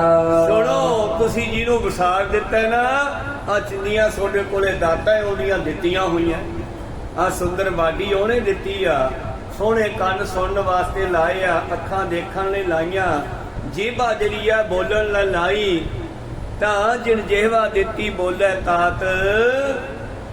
ਤਾਤ ਦਾ ਮਤਲਬ ਹੁੰਦਾ ਪਿਤਾ, ਤੇ ਤਾਤ ਦਾ ਮਤਲਬ ਹੁੰਦਾ ਨਾਮ ਜਪਣ ਨੂੰ ਜੇਬਾ ਲਾਈ। ਹਰ ਦਰਸ਼ਨ ਕੋ ਅੱਖੀ, ਅੱਖਾਂ ਗੁਰੂ ਦੇ ਦਰਸ਼ਨਾਂ ਲਈ ਲਾਈਆਂ। ਜੀਵਾ ਨਾਮ ਜਪਣ ਨੂੰ ਪਿਓ ਦਾ ਨਾਮ ਲੈਣ ਲਈ ਲਾਈ ਆ, ਮਾਲਕ ਦਾ ਨਾਮ ਜਪਣ ਲਈ ਲਾਈ ਆ। ਜੇਵਾ ਦਿੱਤੀ ਬੋਲੇ ਤਾਤ। ਜਿਨ ਮਨ ਰਾਖਿਆ ਅਗਨੀ ਪਾਏ, ਬਾਜੇ ਪਵਨ ਆਖੀ ਸਭ ਜਾਏ। ਤਾਤ ਮਾਤ ਜੇ ਅਲਖ ਅਰਾਧਾ, 10ਵੇਂ ਪਾਤਸ਼ਾਹ ਦੇ ਵਿੱਚ ਸਮਝੋ। ਤਾਤ ਮਾਤ ਮਾਤਾ ਤੇ ਪਿਤਾ ਨੇ। ਤਾਂ ਜੀਵ ਕਾਦੇ ਵਾਸਤੇ ਲਾਈ ਆ? ਇਹ ਰਸਨਾ ਤੂੰ ਅਨਰਸ ਰਾਤ ਰਹੀ, ਤੇਰੀ ਪਿਆਸ ਨਾ ਜਾਏ। ਪਿਆਸ ਨਾ ਜਾਏ ਹੋਰਤ ਕੀਤਾ, ਜਿੱਤ ਹਰ ਰਸ ਪੱਲੇ ਨਾ ਪਾਏ। ਤਾਂ ਗੁਰੂ ਪਿਆਰਿਓ ਪਾਤਸ਼ਾਹ ਜੀ ਕਹਿੰਦੇ ਭਲਿਓ, ਜਿਹਨੇ ਕੰਨ ਦਿੱਤੇ ਸੋਹਣੇ ਸੁਣਨ ਦੇ ਲਈ, ਔਰ ਜਿਸਨੇ ਅੱਖਾਂ ਲਾਈਆਂ, ਜਿਸਨੇ ਜੇਵਾ ਦਿੱਤੀ ਨਾਮ ਜਪਣ ਲਈ, ਜਿਨ ਮਨ ਰਾਖਿਆ ਅਗਨੀ ਪਾਏ। ਓਏ ਮਨਾ, ਜਿਹਨੇ ਤੈਨੂੰ ਮਾਂ ਦੇ ਪੇਟ ਦੀ ਅੱਗ ਵਿੱਚ ਵੀ ਮੱਚਣ ਨਹੀਂ ਦਿੱਤਾ। ਕੋ ਸਤਨਾਮ। ਓਏ ਮਨਾ, ਮਾਤ ਗਰਮ ਹੈ ਆਪਨ ਸਿਮਰਨ ਦੇ, ਤਹਿ ਤੁਮ ਰਾਖਣ ਹਾਰੇ। ਪੰਜਵੇਂ ਪ੍ਰੀਤਮ ਜੀ ਬਚਨਾਂ 'ਚ ਕਹਿੰਦੇ ਆ ਕਿ ਮਾਂ ਦੇ ਗਰਭ ਵਿੱਚ ਜਦ ਬੱਚਾ ਹੁੰਦਾ, ਮਾਂ ਦੇ ਖਾਧੇ ਹੋਏ ਸਾਰੇ ਭੋਜਨ ਪਚ ਜਾਂਦੇ ਆ ਸਖਤ ਤੋਂ ਸਖਤ। ਕੁਝ ਪਿੰਡਾਂ ਦੀਆਂ ਬੀਬੀਆਂ ਦਾ ਖਿਆਲ ਹੈ ਕਿ ਬੱਚਾ ਬੜਾ ਸੁੰਦਰ ਹੋਵੇਗਾ, ਜੇ ਮੈਂ ਚੀਕਣੀ ਮਿੱਟੀ ਖਾਵਾਂ ਤਾਂ ਉਹ ਗੁਰੂ ਪਿਆਰਿਓ ਕੰਧਾਂ 'ਚੋਂ ਕੱਟ ਕੇ ਰੋੜ ਖਾਂਦੀਆਂ। ਕੌਣ ਸਤਨਾਮ? ਉਹ ਰੋੜ ਵੀ ਗਲ ਜਾਂਦੇ ਆ, ਇੰਨੀ ਭਿਆਨਕ ਆਗਿਆ ਗਰਭ ਦੀ। ਪਰ ਇੱਕ ਬੱਚਾ ਜਿਹੜਾ ਉਹਦੇ ਵਿੱਚ ਪਲ ਰਿਹਾ ਹੈ, ਉਹ ਨਹੀਂ ਗਲਦਾ, ਉਹ ਨਹੀਂ ਮਰਦਾ, ਕਿਉਂਕਿ ਉਸ ਵੇਲੇ ਆਪਾਂ ਸਾਰੇ ਨਾਮ ਜਪਦੇ ਆ। ਕੌਣ ਸਤਨਾਮ? ਨਾਮ ਜਪਣ ਕਰਕੇ ਉਹ ਬਚ ਗਿਆ। ਤਿੱਥੈ ਤੂੰ ਸਮਰੱਥ ਜਿੱਥੈ ਕੋਏ ਨਾਹੇ। ਉੱਥੇ ਤਾਂ ਮਾਂ ਦਾ ਹੱਥ ਵੀ ਨਹੀਂ ਪਹੁੰਚਦਾ ਬਚਾਉਣ ਵਾਸਤੇ, ਕੋਈ ਹੋਰ ਵੀ ਨਹੀਂ ਪਹੁੰਚ ਸਕਦਾ। ਉੱਥੇ ਤਾਂ ਫਿਰ ਇਹਨੂੰ ਕੌਣ ਬਚਾਉਂਦਾ ਹੈ? ਤਿੱਥੈ ਤੂੰ ਸਮਰੱਥ ਜਿੱਥੈ ਕੋਏ ਨਾਹੇ, ਉੱਥੇ ਤੇਰੀ ਰੱਖ ਅਗਨੀ। ਇਸੇ ਅੱਗ ਦੀ ਡਿਊਟੀ ਲਾਈ ਵੀ ਇਹਦੀ ਰਾਖੀ ਕਰਨੀ ਹੈ, ਇਹਨੂੰ ਬਚਾਉਣਾ ਨਹੀਂ ਹੈਗਾ। ਕਿਉਂਕਿ ਭੈ ਵਿੱਚ ਪਵਨ ਵਹਿ ਸਦਵਾਓ, ਭੈ ਵੀ ਚੱਲੇ ਲੱਖ ਦਰਿਆਓ। ਭੈ ਵਿੱਚ ਅਗਨ ਕੱਢੇ ਵਿਗਾਰ, ਭੈ ਵਿੱਚ ਧਰਤੀ ਦਬੀ ਪਰ। ਇਹ ਸਾਰੇ ਪਰਮੇਸ਼ਰ ਦੇ ਹੁਕਮ ਅੰਦਰ ਹੈ। ਜੇ ਪਰਮੇਸ਼ਰ ਕਹਿ ਦੇਵੇ ਅੱਗ ਨੂੰ ਸੁਭਾਅ ਬਦਲਣਾ, ਉਹ ਸੁਭਾਅ ਬਦਲ ਲੈਂਦੀ ਆ। ਗੁਰੂ ਅਰਜਨ ਦੇਵ ਜੀ ਤਤੀ ਤਵੀ ਤੇ ਬੈਠੇ ਆ, ਥੱਲੇ ਲਾਟ ਅੱਗ ਮੱਚਦੀ ਦਿਖਾਈ ਦੇ ਰਹੀ ਆ, ਲੇਕਿਨ ਤਵੀ ਨੂੰ ਸੇਕ ਨਹੀਂ ਜਾ ਰਿਹਾ। ਕੋ ਸਤਨਾਮ। ਔਰ ਗੁਰੂ ਅਰਜਨ ਦੇਵ ਜੀ ਵੀ ਸਮਝ ਗਏ ਕਿ ਜਿਹੜੀ ਅੱਗ ਹੈ ਇਹ ਪਰਮੇਸ਼ਰ ਦੇ ਭੈ ਵਿੱਚ ਹੈ। ਮੈਂ ਤਵੀ ਤੇ ਬੈਠਾ, ਇਹਨੂੰ ਪਤਾ ਲੱਗਿਆ ਕਿ ਮੇਰਾ ਮਾਲਕ ਤਵੀ ਤੇ ਬੈਠਾ, ਹੁਣ ਮੈਂ ਅੱਗ ਸੇਕ ਕਿਵੇਂ ਦੇਵਾਂ। ਧੰਨ ਗੁਰੂ ਅਰਜਨ ਦੇਵ ਜੀ ਕਹਿੰਦੇ, ਅਗਨ ਦੇਵਤਾ ਤੂੰ ਆਪਦਾ ਕੰਮ ਕਰ, ਸਾਨੂੰ ਆਪਦਾ ਕਰਨ ਦੇ, ਤੂੰ ਆਪਣਾ ਸੁਭਾਅ ਕਿਉਂ ਬਦਲੇ। ਮਾਂ ਦੇ ਪੇਟ ਦੇ ਵਿੱਚ ਬੱਚੇ ਨੂੰ ਇਉਂ ਬਚਾ ਲੈਂਦਾ ਜਿਵੇਂ ਗੁਰੂ ਪਿਆਰਿਓ ਭਾਈ ਬਿਧੀ ਚੰਦ ਨੂੰ ਪਠਿਆਰਨ ਦੇ ਭੱਠੀ ਦੇ ਵਿੱਚ ਬਚਾਇਆ ਸੀ, ਜਿੱਥੇ ਦਾਣੇ ਭੁੰਡੀ ਸੀ। ਕਿਵੇਂ ਬਚਾਇਆ? ਜਦੋਂ ਦਿਸ਼ਾਲੇ ਲੈਣ ਗਿਆ ਭਾਈ ਬਿਧੀ ਚੰਦ, ਪਤਾ ਲੱਗਿਆ ਸੂਬੇਦਾਰਾਂ ਨੂੰ ਕਿ ਕੋਈ ਸਾਡੇ ਘਰੇ ਆਇਆ ਸੀ ਤੇ ਦਿਸ਼ਾਲੇ ਲੈ ਗਿਆ, ਰੌਲਾ ਪੈ ਗਿਆ। ਫਿਰ ਭਾਈ ਸਾਹਿਬ ਜੀ ਆਏ, ਸਾਰੇ ਨਾਕੇ ਬੰਦ ਕਰਤੇ, ਪਿੰਡ ਦੀਆਂ ਗਲੀਆਂ ਦੇ ਪਹਿਰੇ ਲਾਤੇ, ਚੋਰ ਪਿੰਡ ਚੋਂ ਨਿਕਲ ਨਾ ਜਾਵੇ। ਅਸਲ ਵਿੱਚ ਭਾਈ ਸਾਹਿਬ ਚੋਰ ਨਹੀਂ ਸੀਗੇ, ਉਹ ਦਿਸ਼ਾਲੇ ਸੰਗਤਾਂ ਕੋਲੋਂ ਇਹਨਾਂ ਪਠਾਨਾਂ ਨੇ ਖੋਹੇ ਸੀ। ਕੋ ਸਤਨਾਮ। ਆਪਣੇ ਦਿਸ਼ਾਲੇ ਸੀ ਆਪਦੇ। ਭਾਈ ਸਾਹਿਬ ਜੁਗਤੀ ਵਿਧੀ ਦੇ ਨਾਲ ਭੇਸ ਬਦਲ ਕੇ ਲੈ ਆਇਆ ਉਹਨਾਂ ਦੇ ਘਰੋਂ ਜਾ ਕੇ, ਤੇ ਫਿਰ ਪਹੁੰਚਦੇ ਆ ਵੀ ਹੁਣ ਜਿਵੇਂ ਨਾਕੇ ਤੇ ਜਾਵਾਂ ਤੇ ਪਹਿਰੇਦਾਰ ਖੜੇ ਹੋਣਗੇ, ਨਿਕਲਿਆ ਨਹੀਂ ਜਾਣਾ। ਔਰ ਭੱਠੀ ਵਾਲੀ ਮਾਈ ਦਾਣੇ ਭੁੰਨ ਰਹੀ ਹੈ, ਬੇਬੇ ਮੈਂ ਤੇਰੇ ਘਰ ਵਿੱਚ ਲੁਕਣਾ ਚਾਹੁੰਦਾ, ਥੋੜਾ ਸਮਾਂ ਰਹਿਣਾ ਚਾਹੁੰਦਾ। ਕਿਉਂ ਭਾਈ ਤੂੰ ਕੌਣ ਹੈ? ਮੈਂ ਗੁਰੂ ਦਾ ਸਿੱਖ ਹਾਂ। ਫਿਰ ਮੈਂ ਗੁਰੂ ਦਾ ਕਾਰਜ ਕਰਨ ਆਇਆ ਸੀ ਕੋਈ, ਤੇ ਉਹ ਮੈਂ ਕਰ ਲਿਆ ਕਿ ਮੈਂ ਰਾਤ ਪੈਣ ਤੱਕ ਤੇਰੇ ਘਰੇ ਰਹਿਣਾ ਚਾਹੁੰਦਾ। ਕਹਿੰਦੀ ਕਿੱਥੇ ਰਹੇਗਾ ਵੀਰੇ? ਇੱਕੋ ਕਮਰੇ ਉਹ ਚ ਲੱਭ ਲੈਣਗੇ। ਜੇ ਐਸੀ ਗੱਲ ਹੈ ਤਾਂ ਫਿਰ ਤੂੰ ਗੁਰੂ ਕਾ ਸਿੱਖਾਂ ਤਾਂ ਭੱਠੀ 'ਚ ਬਹਿ ਜਾ। ਉਹਨੂੰ ਵੀ ਭਰੋਸਾ ਸੀ ਵੀ ਅੱਗ ਨਹੀਂ ਬਚਾਉਂਦੀ ਗੁਰੂ ਕੇ ਸਿੱਖ ਨੂੰ, ਨਾਮ ਜਪਣ ਵਾਲੇ ਨੂੰ, ਕਿਉਂਕਿ ਪ੍ਰਹਿਲਾਦ ਦੀ ਕਹਾਣੀ ਸਭ ਨੇ ਸੁਣੀ ਹੋਈ ਹੈ। ਪ੍ਰਹਿਲਾਦ ਚਿਖਾਂ 'ਚੋਂ ਬਚ ਗਿਆ ਸੀ। ਮਾਈ ਕਹਿੰਦੀ ਜੇ ਗੁਰੂ ਦਾ ਸਿੱਖਾਂ ਤਾਂ ਫਿਰ ਭੱਠੀ 'ਚ ਲੁਕ ਜਾ, ਭੱਠੀ 'ਚ ਕਿਸੇ ਨੇ ਨਹੀਂ ਵੇਖ ਲਿਆ, ਕਿਉਂਕਿ ਇਸ ਤਾਂ ਅੱਗ ਮੱਚਦੀ ਆ। ਕਹਿਣ ਲੱਗਾ ਚੱਕ ਬੱਠ। ਬਿਧੀ ਚੰਦ ਪੂਰੇ ਭਰੋਸੇ ਨਾਲ ਬਹਿ ਗਿਆ ਵਿੱਚ। ਗੁਰੂ ਪਿਆਰਿਓ ਅੱਗ ਮੱਚ ਰਹੀ ਹੈ, ਦਾਣੇ ਭੁੰਨੇ ਜਾ ਰਹੇ ਹੈ, ਜਿਵੇਂ ਢਾਡੀ ਕਵੀਸ਼ਰ ਗਾਇਆ ਕਰਦੇ ਆ। ਪਰ ਗੁਰੂ ਪਿਆਰਿਓ ਭਾਈ ਬਿਧੀ ਚੰਦ ਦੇ ਕੱਪੜੇ ਨੂੰ ਅੱਗ ਦਾ ਕਿਣਕਾ ਵੀ ਨਹੀਂ ਲੱਗਿਆ। ਰਾਤ ਪੈ ਗਈ। ਰਾਤ ਨੂੰ ਭਾਈ ਸਾਹਿਬ ਨਿਕਲੇ, ਮਾਤਾ ਤੇਰੇ ਕੱਪੜੇ ਦੇਖ, ਤੇਰਾ ਸੂਟ ਦੇ ਪੁਰਾਣਾ ਜਾ। ਉਹ ਜਿਹੜੇ ਬੇਗਮ ਵਾਲੇ ਕੱਪੜੇ ਬਣਵਾ ਕੇ ਪਾਏ ਸੀਗੇ ਕਾਲੇ ਰੰਗ ਦੇ ਬੁਰਕੇ ਵਾਲੇ, ਉਹ ਲਾ ਕੇ ਉੱਥੇ ਰੱਖ ਦਿੱਤੇ। ਔਰ ਮਾਤਾ ਵਾਲੇ ਕੱਪੜੇ ਤੇ ਮਾਤਾ ਦੀ ਉਹ ਸੋਟੀ ਜਿਹਦੇ ਨਾਲ ਉਹ ਬਾਲਣ ਜਾ ਕੇ ਕਰਦੀ ਸੀ, ਕੁੱਢਣ, ਜਿਹਨੂੰ ਕੁੱਢਣ ਕਹਿੰਦੇ ਆ ਪਿੰਡਾਂ 'ਚ ਆਪਾਂ, ਇੱਕ ਪਾਸੇ ਉਹ ਮੱਚੀ ਜੀ ਸੋਟੀ, ਉਹ ਚੱਕ ਲਈ ਆ। ਔਰ ਕਮਰ ਕਸੇ ਨਾਲ ਜਿਹੜੇ ਛਾਲੇ ਸੀ ਉਹ ਪੇਟ ਦੇ ਨਾਲ ਬੰਨ ਲਏ ਥੱਲੇ, ਉੱਤੋਂ ਦੀ ਉਹ ਕੱਪੜੇ ਪਾ ਲਏ। ਕਿਉਂਕਿ ਇਹ ਗੁਰੂ ਪਿਆਰੋ ਜੁਗਤੀਆਂ ਵਿਧੀਆਂ ਦੇ ਨਾਲ ਵੀ ਕੰਮ ਲੈਣਾ ਪੈਂਦਾ। ਤੇ ਆ ਗਿਆ ਗਲੀ ਤੋਂ ਬਾਹਰ, ਪਿੰਡੋਂ ਬਾਹਰ ਆ ਗਿਆ। ਗਾਂ ਪਹਿਰੇਦਾਰ ਖੜੇ ਆ। ਉਹ ਮਾਈ ਤੂੰ ਕੌਣ ਹੈ? ਕੌਣ ਹੈ? ਪਤਾ ਮੈਨੂੰ ਜਲਾਬ ਲੱਗੇ ਆ। ਜੇ ਕਹੇ ਤਾਂ ਮੈਂ ਇੱਥੇ ਬੈਠ ਜਾਵਾਂ, ਮੈਨੂੰ ਘਰਦਿਆਂ ਨੇ ਘਰੇ ਬੈਠਣ ਨਹੀਂ ਦਿੱਤਾ। ਮਾਈ ਗਾਂ ਜਾ, ਗਾਂ ਜਾ, ਇੱਥੇ ਅਸੀਂ ਪਹਿਰਾ ਦੇਣਾ ਤੇ ਗਾਂ ਤਾਂ ਉਹਨੇ ਜਾਣਾ ਹੀ ਸੀ। ਕੋ ਸਤਨਾਮ। ਸਿਪਾਹੀ ਕਹਿੰਦੇ ਗਾਂ ਜਾ ਮਾਈ ਤੂੰ, ਗਾਂ ਜਾ, ਇੱਥੇ ਨਾ ਬਹਿ ਜੀ ਕਿਤੇ। ਉਹ ਕਹਿੰਦੀ ਮੈਨੂੰ ਜਲਾਬ ਲੱਗੇ ਆ। ਤੇ ਭਾਈ ਬਿਧੀ ਚੰਦ ਜੋ ਟੱਪ ਕੇ ਸਹਿਜੇ ਹੀ ਘਰੇ ਪਹੁੰਚ ਗਿਆ ਜਿਵੇਂ ਪਾਤਸ਼ਾਹ ਜੀ ਦੇ ਕੋਲ ਦੋਨੇ ਨਿਸ਼ਾਨੇ ਲੈ ਕੇ। ਇਸ ਕਰਕੇ ਅੱਗ ਦੇ ਵਿੱਚੋਂ ਪਰਮੇਸ਼ਰ ਬਚਾ ਲੈਂਦਾ ਹੈ। ਪਾਤਸ਼ਾਹ ਜੀ ਕਹਿੰਦੇ ਉਹ ਮੇਰੇ ਮਨਾ ਜਿਨ ਮਨ ਰਾਖਿਆ ਅਗਨੀ ਪਾਏ, ਵਾਜੈ ਪਵਨ ਆਖੈ ਸਭ ਜਾਏ। ਉਹ ਮਨਾ ਜਿਹਨੂੰ ਅੱਗ ਦੇ ਵਿੱਚ ਤੈਨੂੰ ਰੱਖਿਆ ਔਰ ਤੇਰੇ ਅੰਦਰ ਹਵਾ ਚਲਾ ਦਿੱਤੀ ਆ, ਚੇਤਨ ਹਵਾ ਸਵਾਸ ਚਲਾ ਦਿੱਤਾ ਹੈ ਔਰ ਤੂੰ ਬੋਲਦਾ ਹੈ, ਸਾਰਿਆਂ ਦੇ ਵਿੱਚ ਹਵਾ ਹੀ ਬੋਲਦੀ ਹੈ। ਜੇਤਾ ਮੋਹ ਪ੍ਰੀਤ ਸਵਾਦ ਸਭਾ ਕਾਲਕ ਦਾਗਾ ਦਾਗ। ਬਾਕੀ ਮਿੱਤਰੋ ਉਸ ਪਰਮੇਸ਼ਰ ਨੂੰ ਛੱਡ ਕੇ ਜਿੰਨਾ ਮੋਹ ਮਾਇਆ ਮਮਤਾ ਵਿੱਚ ਅਸੀਂ ਫਸੇ ਹਾਂ, ਇਹ ਸਭ ਕਾਲਖ ਹੈ। ਜੇਤਾ ਮੋਹ ਪ੍ਰੀਤ ਸਵਾਦ ਸਭਾ ਕਾਲਖ। ਜੀਵ ਆਪਣੇ ਚਿਹਰੇ ਤੇ ਕਾਲਸ ਦੇ ਦਾਗ ਲਵਾ ਕੇ ਜਾਂਦਾ ਹੈ। ਦਾਗ ਦੋਸ ਮਨ ਚਲਿਆ ਲਾਏ, ਦਰਗੇ ਬੈਸਣ ਨਾਹੀ ਜਾਏ। ਤਾਂ ਸੰਸਾਰ ਦੇ ਵਿੱਚੋਂ ਦਾਗ ਲਵਾ ਕੇ ਭਾਵ ਔਗਣਹਾਰਾ ਹੋ ਕੇ ਵਿਸ਼ੇ ਵਿਕਾਰਾਂ ਨੂੰ ਭੋਗਣ ਵਾਲਾ ਜਦੋਂ ਇੱਥੋਂ ਜਾਂਦਾ ਹੈ ਦਰਗਾਹ ਦੇ ਵਿੱਚ, ਤੇ ਫਿਰ ਦਰਗਾਹ ਦੇ ਵਿੱਚ ਵੀ ਇਹਨੂੰ ਟਿਕਣਾ ਨਹੀਂ ਮਿਲਦਾ।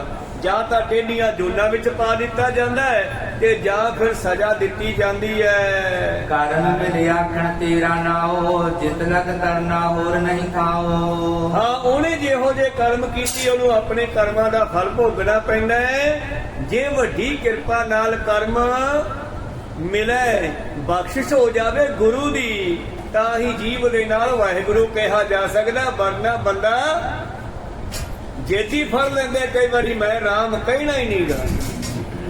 ਉਹ ਬਜ਼ੁਰਗ ਸੀ ਨਾ, ਇੱਕ ਮਰਨ ਕਿਨਾਰੇ ਪਿਆ ਸੀਗਾ।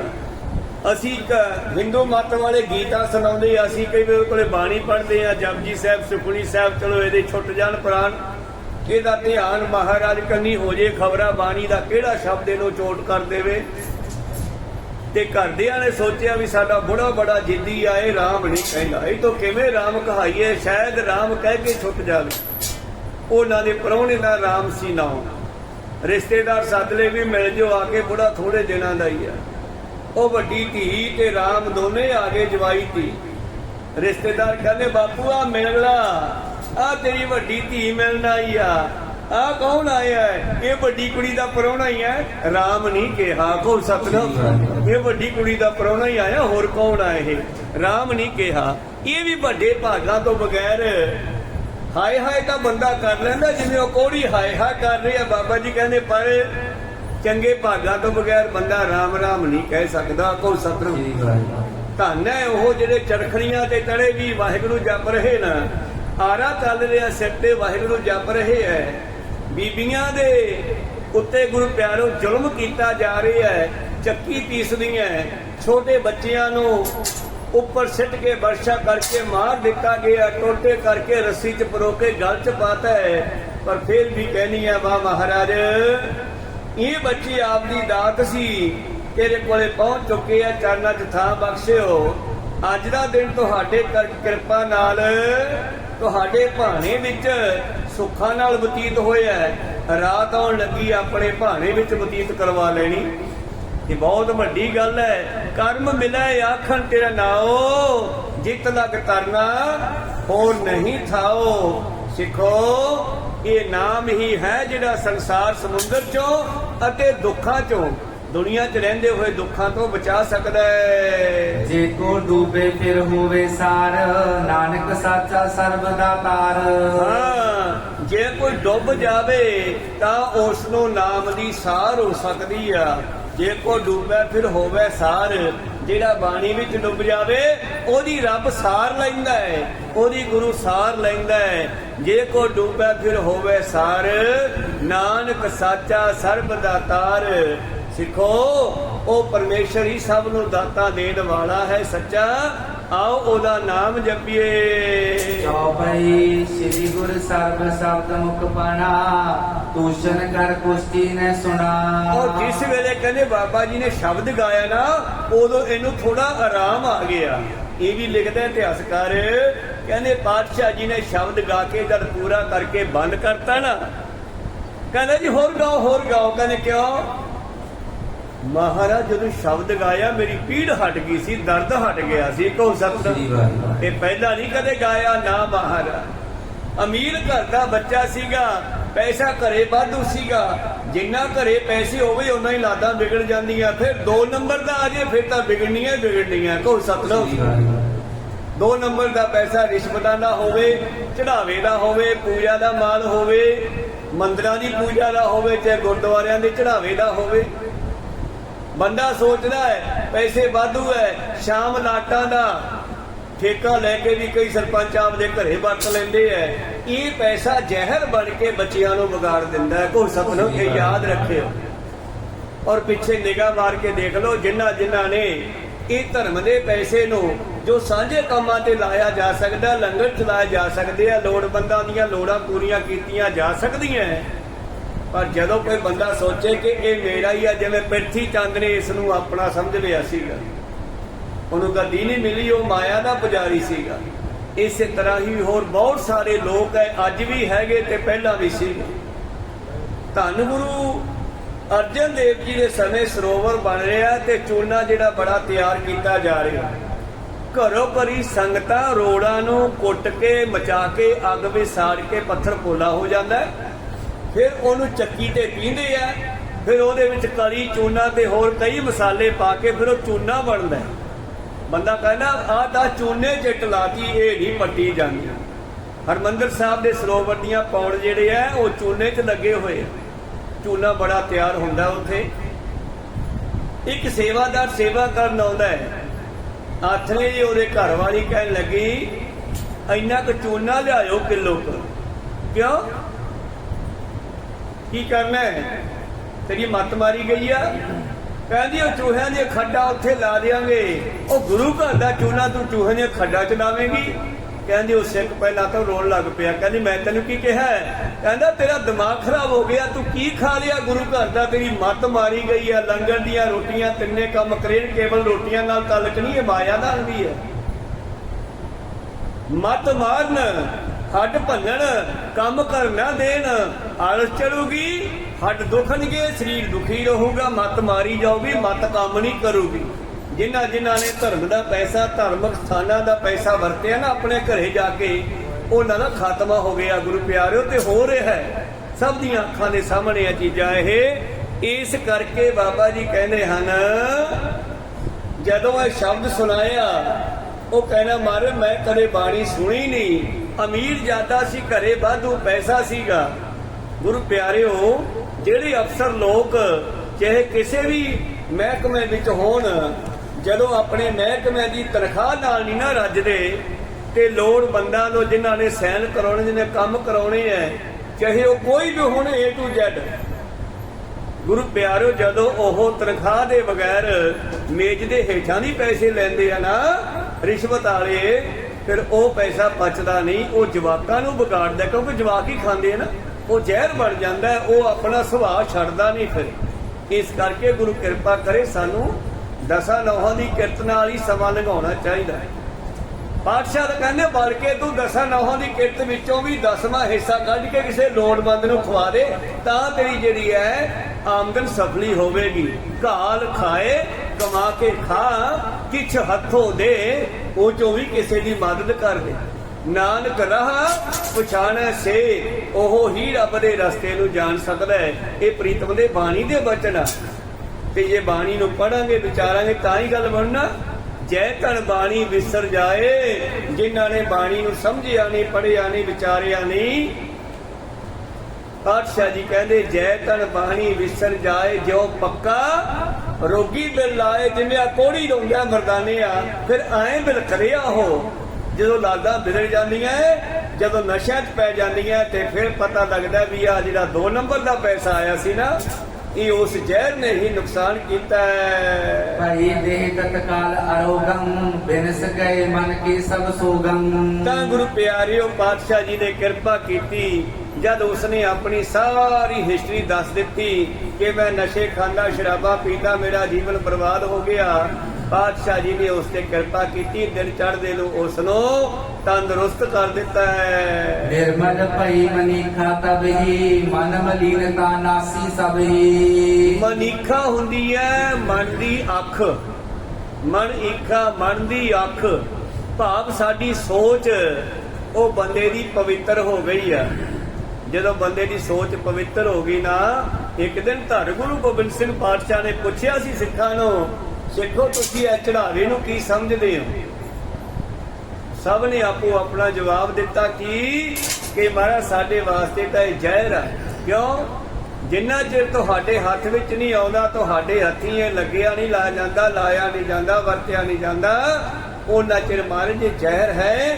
ਜਦੋਂ ਤੁਹਾਡੇ ਹੱਥ ਲਾ ਕੇ ਇਹ ਸੰਸਾਰ ਦੇ ਭਲੇ ਕੰਮਾਂ ਵਿੱਚ ਲਾਇਆ ਜਾਂਦਾ ਹੈ ਤੇ ਫਿਰ ਇਹ ਫਾਇਦਾ ਹੁੰਦਾ। ਇੱਕ ਹੋਰ ਗੱਲ ਯਾਦ ਆ ਗਈ, 9ਵੇਂ ਪਾਤਸ਼ਾਹ ਜੀ ਦਿੱਲੀ ਨੂੰ ਜਾ ਰਹੇ ਨੇ ਤੇ ਜਦੋਂ ਪਹੁੰਚੇ ਧਮਧਾਨ ਸਾਹਿਬ, ਇੱਥੇ ਪਾਤਸ਼ਾਹ ਨੇ ਕਈ ਦਿਨ ਕੱਟੇ ਆ, ਤਾਂ ਗੁਰੂ ਪਿਆਰੋ ਇਹਨਾਂ ਦੀ ਵਾਂਗਰੂ ਬੋਲੀ ਹੈ, ਵਾਂਗਰੂ ਲੋਕ ਇੱਥੇ ਰੁਕੇ।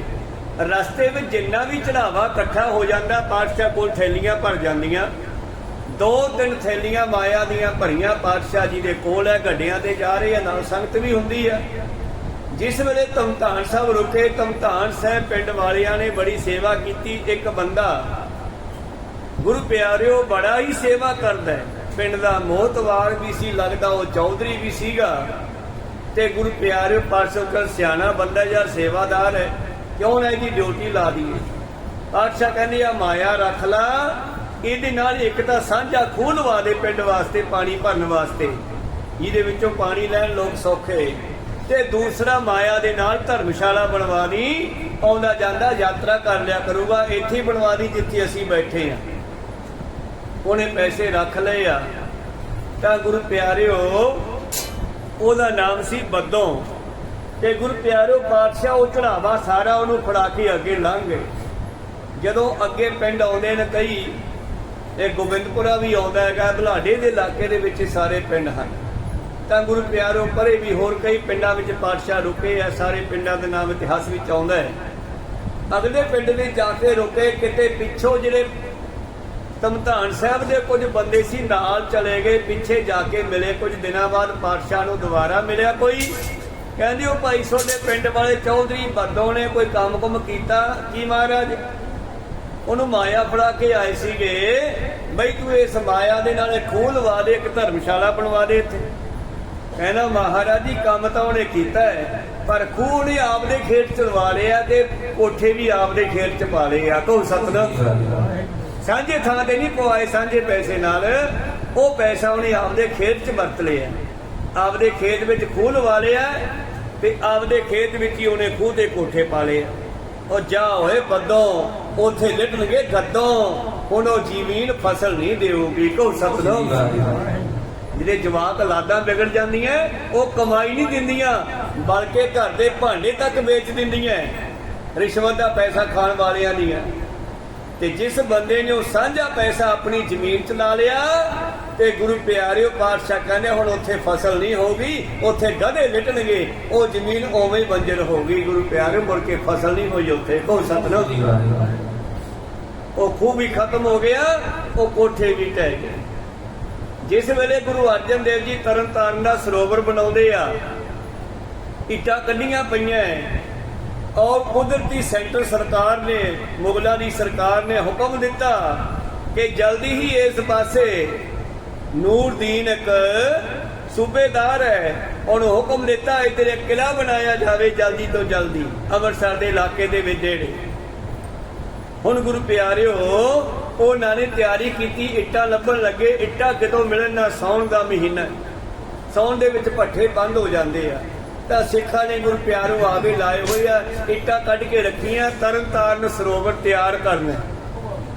ਸਭ ਤੋਂ ਵੱਡਾ ਸਰੋਵਰ ਤਰਨਤਾਰਨ ਸਾਹਿਬ ਦਾ ਹੈ। ਕਹਿੰਦੇ ਪਹਿਲੇ ਹੀ ਦਿਨ ਜਦੋਂ ਪਾਤਸ਼ਾਹ ਜੀ ਨੇ ਢੱਕ ਲਵਾਇਆ ਨਾ, ਇਹ ਖੱਤਰੀ ਨੇ ਆ ਕੇ 50 ਪੈਸੇ ਮੱਥਾ ਟੇਕਤਾ ਠਿਆਨੀ। ਤੇ ਪਾਤਸ਼ਾਹ ਨੇ ਜਦੋਂ ਪਹਿਲਾਂ ਹੀ ਠਿਆਨੀ ਦੇਖੀ ਨਾ, ਕਹਿੰਦੇ ਸਿੱਖੋ ਇਹ ਸਰੋਵਰ ਅੱਧਾ ਹੀ ਬਣੂਗਾ ਤੇ ਅੱਧਾ ਰਹਿ ਜਾਊਗਾ। ਕੋ ਸਤਿਨਾਮ। ਅੱਧਾ ਹੀ ਬਣੂਗਾ। ਉਸ ਤੋਂ ਬਾਅਦ ਉਹ ਪਠਾਨਾਂ ਨੇ ਗੁਰੂ ਪਿਆਰਿਓ ਆ ਕੇ ਸਿੱਖਾਂ ਤੋਂ ਇੱਟਾਂ ਮੰਗੀਆਂ, ਕਹਿੰਦੇ ਸਾਨੂੰ ਇੱਟਾਂ ਦਿਓ, ਸਾਨੂੰ ਸੈਂਟਰ ਸਰਕਾਰ ਦਾ ਹੁਕਮ ਹੈ ਜਲਦੀ ਤੋਂ ਜਲਦੀ ਨਿਉ ਰੱਖੀ ਜਾਵੇ। ਉਹ ਕਹਿੰਦੇ ਭਾਈ ਇਹ ਇੱਟਾਂ ਨਹੀਂ ਕਿਤੇ ਜਾ ਸਕਦੀਆਂ, ਇਹ ਸਾਂਝੀਆਂ ਇੱਟਾਂ, ਗੁਰੂ ਸਾਹਿਬ ਦੀਆਂ ਇੱਟਾਂ, ਇਹਨਾਂ ਦੇ ਨਾਲ ਸਰੋਵਰ ਬਣਨੇ। ਜੇ ਤਾਂ ਪੈਸੇ ਲੈਣੇ ਲੈ ਲਓ, ਨਹੀਂ ਤਾਂ ਇਹ ਧੱਕੇ ਨਾਲ ਲੈ ਜਾਣਗੇ। ਸਰਕਾਰ ਦਾ ਕੰਮ ਹੈ, ਸਰਕਾਰ ਧੱਕਾ ਕਰਦੀ ਆਉਂਦੀ ਆ ਰਹੀ ਹੈ, ਹੁਣ ਵੀ ਕਰ ਰਹੀ ਹੈ। ਤਾਂ ਗੁਰੂ ਪਿਆਰਿਓ ਕਹਿੰਦੇ ਧੱਕੇ ਨਾਲ ਇੱਟਾਂ ਚੱਕ ਕੇ ਲੈ ਗਏ ਉੱਥੋਂ ਤਰਨਤਾਰਨ ਦੇ ਸਰੋਵਰ ਦਾ ਰਹਿ ਗਿਆ। ਇੱਕ ਸਾਈਡ ਬਣੀ ਸੀ, ਬੜੀ ਲੰਮੀ ਬਾਹੀ ਹੈ, ਬਾਕੀ ਬਾਹੀਆਂ ਰਹਿ ਗਈਆਂ। ਸਿੱਖਾਂ ਨੇ ਕਿਹਾ ਜੀ ਮੁਗਲ ਪਠਾਨ ਆਪਣੀਆਂ ਇੱਟਾਂ ਚੱਕ ਕੇ ਲੈ ਗਏ, ਕਹਿੰਦੀ ਅਸੀਂ ਸੈਂਟਰ ਦਾ ਹੁਕਮ ਬਜਾਉਣਾ, ਅਸੀਂ ਨਿਉ ਰੱਖਣੀ ਹੈ। ਇੱਕ ਵਾਰੀ ਬਾਦਸ਼ਾਹ ਕਹਿੰਦੇ ਕੋਈ ਗੱਲ ਨਹੀਂ, ਆਊਗਾ ਸਮਾਂ ਸਾਡੇ ਸਿੱਖ ਆਪਣੀਆਂ ਇੱਟਾਂ ਨਿਉਆਂ ਚੋਂ ਕੱਢ ਕੇ ਸਣੇ ਉਹਨਾਂ ਦੀਆਂ ਵੀ ਲਿਆ ਕੇ ਤਰਨਤਾਰਨ ਦੇ ਸਰੋਵਰ ਤੇ ਲਾਉਣਗੇ। ਕਹੋ ਸਤਿਨਾਮ। ਉਹ ਨੂਰਦੀਨ ਦੀ ਸਰਾਂ ਫਿਰ ਢਾਈ ਗਈ, ਪੱਟੀ ਗਈ। ਸਿੱਖਾਂ ਨੇ ਜਾ ਕੇ ਨਿਉਆਂ ਦੇ ਵਿੱਚੋਂ ਉਹ ਵੀ ਇੱਟਾਂ ਕੱਢੀਆਂ ਜਿਹੜੀਆਂ ਇੱਥੋਂ ਚੱਕ ਕੇ ਲਗੇ ਸੀ, ਤੇ ਉਹਨਾਂ ਦੀਆਂ ਵੀ ਲਿਆ ਕੇ ਫੇਰ ਤਰਨਤਾਰਨ ਦੇ ਸਰੋਵਰ ਦੇ ਸਾਰੇ ਪੌੜ ਪੱਕੇ ਹੋਏ। ਕਹੋ ਸਤਿਨਾਮ। ਧਿਆਨ ਦਿਓ, ਇਹ ਸਾਂਝੀਆਂ ਚੀਜ਼ਾਂ ਤੇ ਬੰਦੇ ਨੂੰ ਕਬਜ਼ਾ ਨਹੀਂ ਕਰਨਾ ਚਾਹੀਦਾ। ਗੁਰੂ ਪਾਤਸ਼ਾਹ ਜੀ ਕਹਿੰਦੇ ਸ੍ਰੀ ਗੁਰੂ ਸਰਬ ਸ਼ਬਦ ਮੁਖ ਪਾਣਾ, ਦੂਸ਼ਣ ਕਰ ਕੁਸ਼ਤੀ ਨੇ ਸੁਣਾ। ਜਦੋਂ ਪਵਿੱਤਰ ਬਾਣੀ ਉਸ ਕੋੜੀ ਨੇ ਸਰਵਣ ਕੀਤੀ ਹੈ, ਭਾਈ ਦੇ ਤਤਕਾਲ ਅਰੋਗੰ, ਬਿਨਸ ਗਏ ਮਨ ਕੀ ਸਭ ਸੋਗੰ। ਔਰ ਸਰੀਰ ਠੀਕ ਹੋ ਗਿਆ, ਕੋੜ ਰਾਜੀ ਹੋ ਗਿਆ। ਨਿਰਮਲ ਭਾਈ ਮਨੀਖਾ ਤਬ ਹੀ, ਮਨ ਮਲੀਨਤਾ ਨਾਸੀ ਸਭ ਹੀ। ਜਿਹੜੇ ਮਨ ਵਿੱਚ ਵਕਾਰ ਸੀ ਉਹ ਖਤਮ ਹੋ ਗਏ, ਮਨ ਨੂੰ ਸਾਫ਼ ਦਿਸਣ ਲੱਗ ਪਿਆ, ਸੁਰਤੀ ਦੀ ਅੱਖ ਸਾਫ਼ ਹੋ ਗਈ ਹੈ। ਭਾਈ ਕੌਰ ਪਾਹਨ ਪਗਲੀ ਨਿਨ, ਹਿਰਦੇ ਜਾਗੀ ਭਗਤਨ ਬੀਨੀ। ਔਰ ਗੁਰੂ ਪਿਆਰੋ ਜਾਂ ਦਿਨ ਚੜਿਆ ਤੇ ਇਸ ਨੇ ਆ ਕੇ ਸਤਿਗੁਰਾਂ ਦੇ ਚਰਨਾਂ ਵਿੱਚ ਬੈਠ ਕੇ ਬਖਸ਼ਾ ਲਈਆਂ। ਸਤਿਗੁਰਾਂ ਦੇ ਕੋਲੋਂ ਉਪਦੇਸ਼ ਵੀ ਲਿਆ ਤੇ ਚਰਨ ਪਹੁ ਲੈ ਕੇ ਸਤਿਗੁਰਾਂ ਦਾ ਸਿੱਖ ਬਣ ਗਿਆ। ਪ੍ਰਗਟੀ ਨਗਰ ਵਿਖੇ ਸੁਧ ਸੋਹ, ਬਿਕਨ ਦਰਸ ਆਏ ਸਭ ਕੋ। ਉਹਨੇ ਕੋੜੀ ਰਾਜੀ ਹੋ ਗਿਆ। ਪਿਛਲੇ ਕਈ ਸਾਲਾਂ ਤੋਂ ਝੌਂਪੜੀ 'ਚ ਬੈਠਾ ਬਿਲਕ ਰਿਹਾ ਸੀਗਾ। ਤੜਕੇ ਖੇਤਾਂ ਵੱਲ ਬੰਦੇ ਆਏ ਹੋਣਗੇ, ਉਹਨਾਂ ਨੇ ਵੇਖਿਆ ਵੀ ਕੋੜੀ ਤੁਰਿਆ ਫਿਰਦਾ ਏ, ਤੂੰ ਕਿਵੇਂ ਠੀਕ ਹੋ ਗਿਆ? ਕਹਿੰਦੇ ਉਹ ਸੰਤਾਂ ਨੇ ਕਿਰਪਾ ਕਰਤੀ। ਅੱਛਾ, ਇਹ ਗੱਲ ਉਹਨੇ ਜਾ ਕੇ ਪਿੰਡ ਵਿੱਚ ਰੌਲਾ ਪੈਤਾ। ਉਹ ਜਿਨ੍ਹਾਂ ਨੂੰ ਰਾਤ ਆਪਾਂ ਪਿੰਡ ਵਿੱਚ ਰੋਕਣ ਨਹੀਂ ਦਿੱਤਾ, ਉਹ ਤਾਂ ਕੋਈ ਮਹਾਨ ਸਾਧੂ ਹੈ।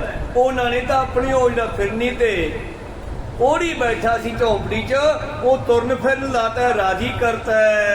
ਪਾਨੋ ਪਾਇਨ ਧਰੇ ਅਗਾਰੀ, ਸਾਤੋ ਬਖਸ਼ੋ ਪੂਰ ਹਮਾਰੀ। ਜਦੋਂ ਪਿੰਡ ਵਿੱਚ ਰੌਲਾ ਪੈ ਗਿਆ, ਹੁਣ ਪਿੰਡ ਵਾਲੇ ਡਰ ਗਏ, ਬਈ ਓਏ ਆਪਾਂ ਤਾਂ ਗਲਤੀ ਕਰਤੀ, ਆਪਾਂ ਉਹਨਾਂ ਨੂੰ ਪਿੰਡ ਵਿੱਚ ਰੋਕਣ ਨਹੀਂ ਦਿੱਤਾਗਾ। ਆ ਕੇ ਪਿਟਾਵਾਂ ਮੱਥੇ ਟੇਕਦੇ ਆ, ਨਾਲੇ ਮਾਫੀਆਂ ਮੰਗਦੇ ਆ, ਕਹਿੰਦੇ ਜੀ ਗਲਤੀ ਹੋ ਗਈ। ਸੇਵਕ ਕਰੀਏ ਸ਼ਰਨ ਤੁਮਾਰੀ, ਦਰਸ ਅਮੋਗੰ ਪਰਉਪਕਾਰੀ। ਤੁਹਾਡੇ ਦਾ ਦਰਸ਼ਨ ਅਮੋਗ ਹੈ। ਅਮੋਗ ਦਾ ਮਤਲਬ ਉਹ ਤੀਰ ਜਿਹੜਾ ਟਿਕਾਣੇ ਤੇ ਲੱਗਦਾ ਤੇ ਮੁੜਦਾ ਨਹੀਂ। ਕਹੋ ਸਤਿਨਾਮ। ਤੁਹਾਡੇ ਦਾ ਦਰਸ਼ਨ ਹੀ ਅਮੋਗ ਹਨ। ਤੁਸੀਂ ਪਰਉਪਕਾਰੀ ਹੋ। ਸਾਡੀ ਗਲਤੀ ਮਾਫ ਕਰਕੇ ਸਾਨੂੰ ਆਪਣੇ ਸਿੱਖ ਸੇਵਕ ਬਣਾ ਲਓ ਜੀ। ਸੁਣ ਕਰ ਤਿਨ ਕੀ ਬਿਨੇ ਵਿਸਾਲਾ, ਸਭ ਕੋ ਪਾਹਨ ਦੇ ਤਤਕਾਲਾ। ਉਹ ਜੋ ਸ਼ਰਨ ਆਵੇ ਤਿਸ ਕੰਠ ਲਗਾਵੇ, ਬਿਰਧ ਸੁਆਮੀ ਸੰਦਾ ਇਹਦਾ ਸੁਭਾਅ ਹੀ ਹੈ। ਜਿਹੜਾ ਆ ਕੇ ਢਹਿ ਪਿਆ ਉਹਨੂੰ ਗਲੇ ਲਾ ਲੈਂਦਾ। ਪ੍ਰੀਤਮ ਜੀ ਨੇ ਪਿੰਡ ਵਾਸੀਆਂ ਨੂੰ ਵੀ ਚਰਨ ਪਹੁਲ ਦੇ ਕੇ ਆਪਣੇ ਸੇਵਕ ਬਣਾ ਲਿਆ ਹੈ। ਸਤਨਾਮ ਕੋ ਜਪ ਸੁਨਾਇਓ, ਕਰਨੋ ਨਿਤ ਸਤ ਸੰਗ ਬਤਾਇਓ। ਪਿੰਡ ਵਾਲਿਆਂ ਨੂੰ ਸਮਝਾਇਆ, ਸਾਧੂਆਂ ਸੰਤਾਂ ਦੀ ਸੇਵਾ ਕਰਿਆ ਕਰੋ, ਸਤਨਾਮ ਦਾ ਜਾਪ ਕਰਿਆ ਕਰੋ, ਇਕੱਠੇ ਬਹਿ ਕੇ ਸਤਸੰਗ ਕਰਿਆ ਕਰੋ। ਕੋਈ ਜਗ੍ਹਾ ਬੈਠ ਲਓ, ਧਰਮਸ਼ਾਲਾ ਵਗੈਰਾ, ਉੱਥੇ ਬੈਠ ਕੇ ਨਾਮ ਜਪਿਆ ਕਰੋ। ਬਹੁਰੋ ਕੀਨੋ ਗਮਣ ਅਗਾਰੀ, ਤਿਨ ਚਰਨ ਪਰ ਕਲ ਬਲਹਾਰੀ। ਭਾਈ ਸੰਤੋਖ ਸਿੰਘ ਕਵੀ ਕਹਿੰਦੇ, ਐਸੇ ਸਤਿਗੁਰ ਨਾਨਕ ਤੋਂ ਮੈਂ ਬਲਿਹਾਰੇ ਜਾਵਾਂ। ਇਸ ਲੋਕਾਂ ਦਾ ਉਧਾਰ ਕਰਕੇ ਪ੍ਰੀਤਮ ਅੱਗੇ ਚਾਲੇ ਪਾਉਂਦੇ ਹਨ ਦੋਹਰਾ। ਨਾਮ ਮੇ ਕੀ ਜਿਨ ਲਿਵ ਲਗੀ, ਹਉਮੈ ਸਰਬ ਨਸਾਏ। ਜਿਨ੍ਹਾਂ ਨੇ ਪਰਮੇਸ਼ਰ ਦੇ ਨਾਮ ਨਾਲ ਜੁੜਨਾ ਕੀਤਾ, ਆਪਣੇ ਮਨ ਵਿੱਚੋਂ ਹੰਕਾਰ ਕੱਢ ਕੇ ਇਹ ਨਾ ਸੋਚੋ ਕਿ ਅਸੀਂ ਫਲਾਣੇ ਸਿਓ ਧਿਉਂਕੇ ਸਿਓ, ਜਾਂ ਅਸੀਂ ਵੱਡੇ ਅਫਸਰ ਹੁੰਦੇ ਸੀ ਰਿਟਾਇਰ ਹੋ ਗਏ ਆ ਹੁਣ, ਜਾਂ ਇਹ ਕਿ ਅਸੀਂ ਗੁਰੂ ਘਰ ਦੇ ਵਿੱਚ ਬੜੀ ਸੇਵਾ ਕਰਦੇ ਆ, ਉਹ ਫਲਾਨਾ ਮੰਗਤਾ ਜਾਂ ਮੰਗਤੀ, ਇਹ ਤਾਂ ਐਵੇਂ ਤੁਰੇ ਫਿਰਦੇ ਆ। ਕਿਸੇ ਮੰਗਤੇ ਮੰਗਤੀ ਨੂੰ ਝਿੜਕਣਾ ਨਹੀਂ ਚਾਹੀਦਾ, ਕਿਉਂਕਿ ਆਪਾਂ ਇੱਥੇ ਸਾਰੇ ਮੰਗਤੇ ਆ। ਇੱਥੇ ਕੋਈ ਥਾਣੇਦਾਰ ਨਹੀਂ, ਕੋਈ ਇੱਥੇ ਡੀਸੀ ਨਹੀਂ। ਕਹੋ ਸਤਿਨਾਮ। ਗੁਰੂ ਨਾਨਕ ਦੇ ਘਰ 'ਚ ਆਪਾਂ ਸਾਰੇ ਮੰਗਤੇ ਆ। ਉਹਨਾਂ ਦਾ ਮੰਗਣਾ ਦਿਸਦਾ ਹੈ। ਸਾਡੇ ਕੋਲੇ ਜਿਹੜੇ ਆ ਲੁਕੇ ਹੋਏ ਆ ਕੋਟੇ ਕੁਰਤਿਆਂ ਦੇ ਵਿੱਚ ਕੋ ਸਤਰ, ਉਹ ਕੋਲੇ ਸਾਹਮਣੇ ਕੱਢ ਕੇ ਬੈਠੇ ਐ, ਉਹ ਸਾਨੂੰ ਦਿਸਦੇ ਆ ਮੰਗਣ ਵਾਲੇ। ਅਸੀਂ ਉਹਨਾਂ ਝਿੜਕੇ ਜਾਓ ਭਾਜੋ, ਗੇਟ 'ਚ ਨਹੀਂ ਬੈਠਣਾ, ਫਿਰ ਉਹ ਕਿੱਥੇ ਜਾਣਗੇ? ਉਹਨਾਂ ਦਾ ਘਰ ਹੋਰ ਕਿਹੜਾ? ਫਿਰ ਇੱਥੇ ਹੀ ਆਉਣਗੇ। ਮੰਗਣ ਵਾਲਿਆਂ ਨੇ ਵੀ ਆਉਣਾ, ਆਪਾਂ ਵੀ ਮੰਗਣ ਆਏ ਆ। ਤੁਸੀਂ ਇੱਥੇ ਖੜ ਕੇ ਭਲੀ ਕਿੰਨਾ ਕੁਝ ਮੰਗਦੇ ਹੋ। ਉਹ ਵਿਚਾਰੇ ਹੁੰਦੇ ਅਸੀਂ ਅੰਦਰ ਜਾਣ ਜਾਓਗੇ ਨਹੀਂ, ਚਲ ਅਸੀਂ ਬਾਹਰ ਬਹਿ ਕੇ ਮੰਗ ਲੈਂਦੇ ਆ। ਉਹ ਆਪਦਾ ਰੋਟੀ ਪਾਣੀ ਟਪਾ ਲੈਂਦੇ ਆ। ਕੋਈ ਸਤਿਨਾਮ। ਮਨੁੱਖ ਦੀ ਡਿਊਟੀ ਲਾਈ ਆ ਪਰਮੇਸ਼ਰ ਨੇ। ਮਨੁੱਖ ਪਰਮੇਸ਼ਰ ਤੋਂ ਦੂਜੇ ਨੰਬਰ ਤੇ ਆ। ਕੀ ਡਿਊਟੀ ਲਾਈ ਹੈ ਕਿ ਜਿੰਨੀ 84 ਲੱਖ ਜੂਨ ਹੈ ਇਹਦੀ ਸੇਵਾ ਸੰਭਾਲ ਤੂੰ ਕਰਨੀ ਆ। ਤੈਨੂੰ ਮੈਂ ਆਪਦੀ ਪਦਵੀ ਦੇ ਕੇ ਭੇਜਿਆ। ਇਸ ਧਰਤੀ ਮੈਂ ਤੇਰੀ ਸਿਕਦਾਰੀ ਅਵਰ ਜੋਨ ਤੇਰੀ ਪਨਿਹਾਰੀ। ਆ ਜਿਹੜੇ ਲੋਕ NGO ਚਲਾਉਂਦੇ ਆ, ਭੁੱਖਿਆਂ ਪਰ ਨੂੰ ਪ੍ਰਸ਼ਾਦਾ ਛਕਾਉਂਦੇ ਆ, ਜਾਂ ਉਹ ਗੁਰੂ ਪਿਆਰੇ ਰੱਬ ਦੀਆਂ ਲਾਈਆਂ ਹੋਈਆਂ ਡਿਊਟੀਆਂ ਨੇ। ਏਡ ਵਾਲੇ, ਖਾਲਸਾ ਏਡ ਵਾਲੇ ਕਿੰਨੇ ਕਾਰਜ ਕਰਦੇ ਫਿਰਦੇ ਆ।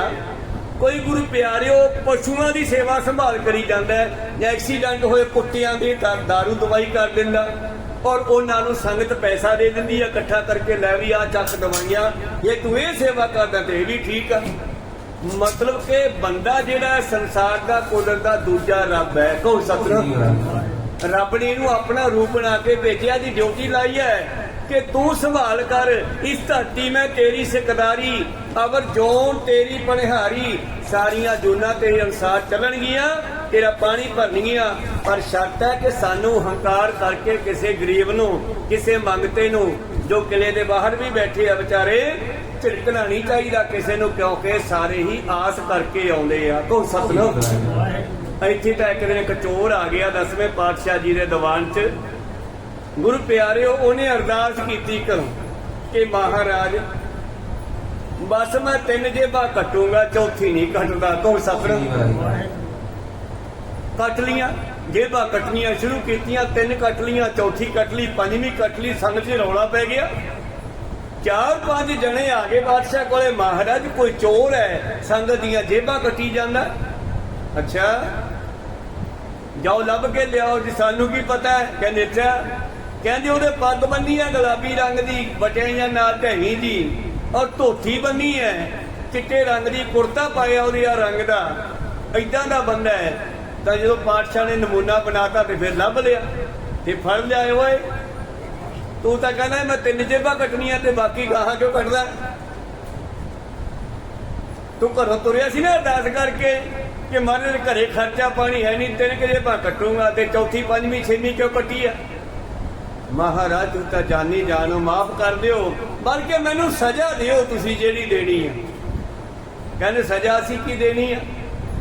ਚਲੇ ਆ ਜਾ, ਬਸ ਹੁਣ ਤੂੰ ਇੱਥੋਂ ਸੰਗਤਾਂ ਡਿਸਟਰਬ ਨਾ ਕਰ।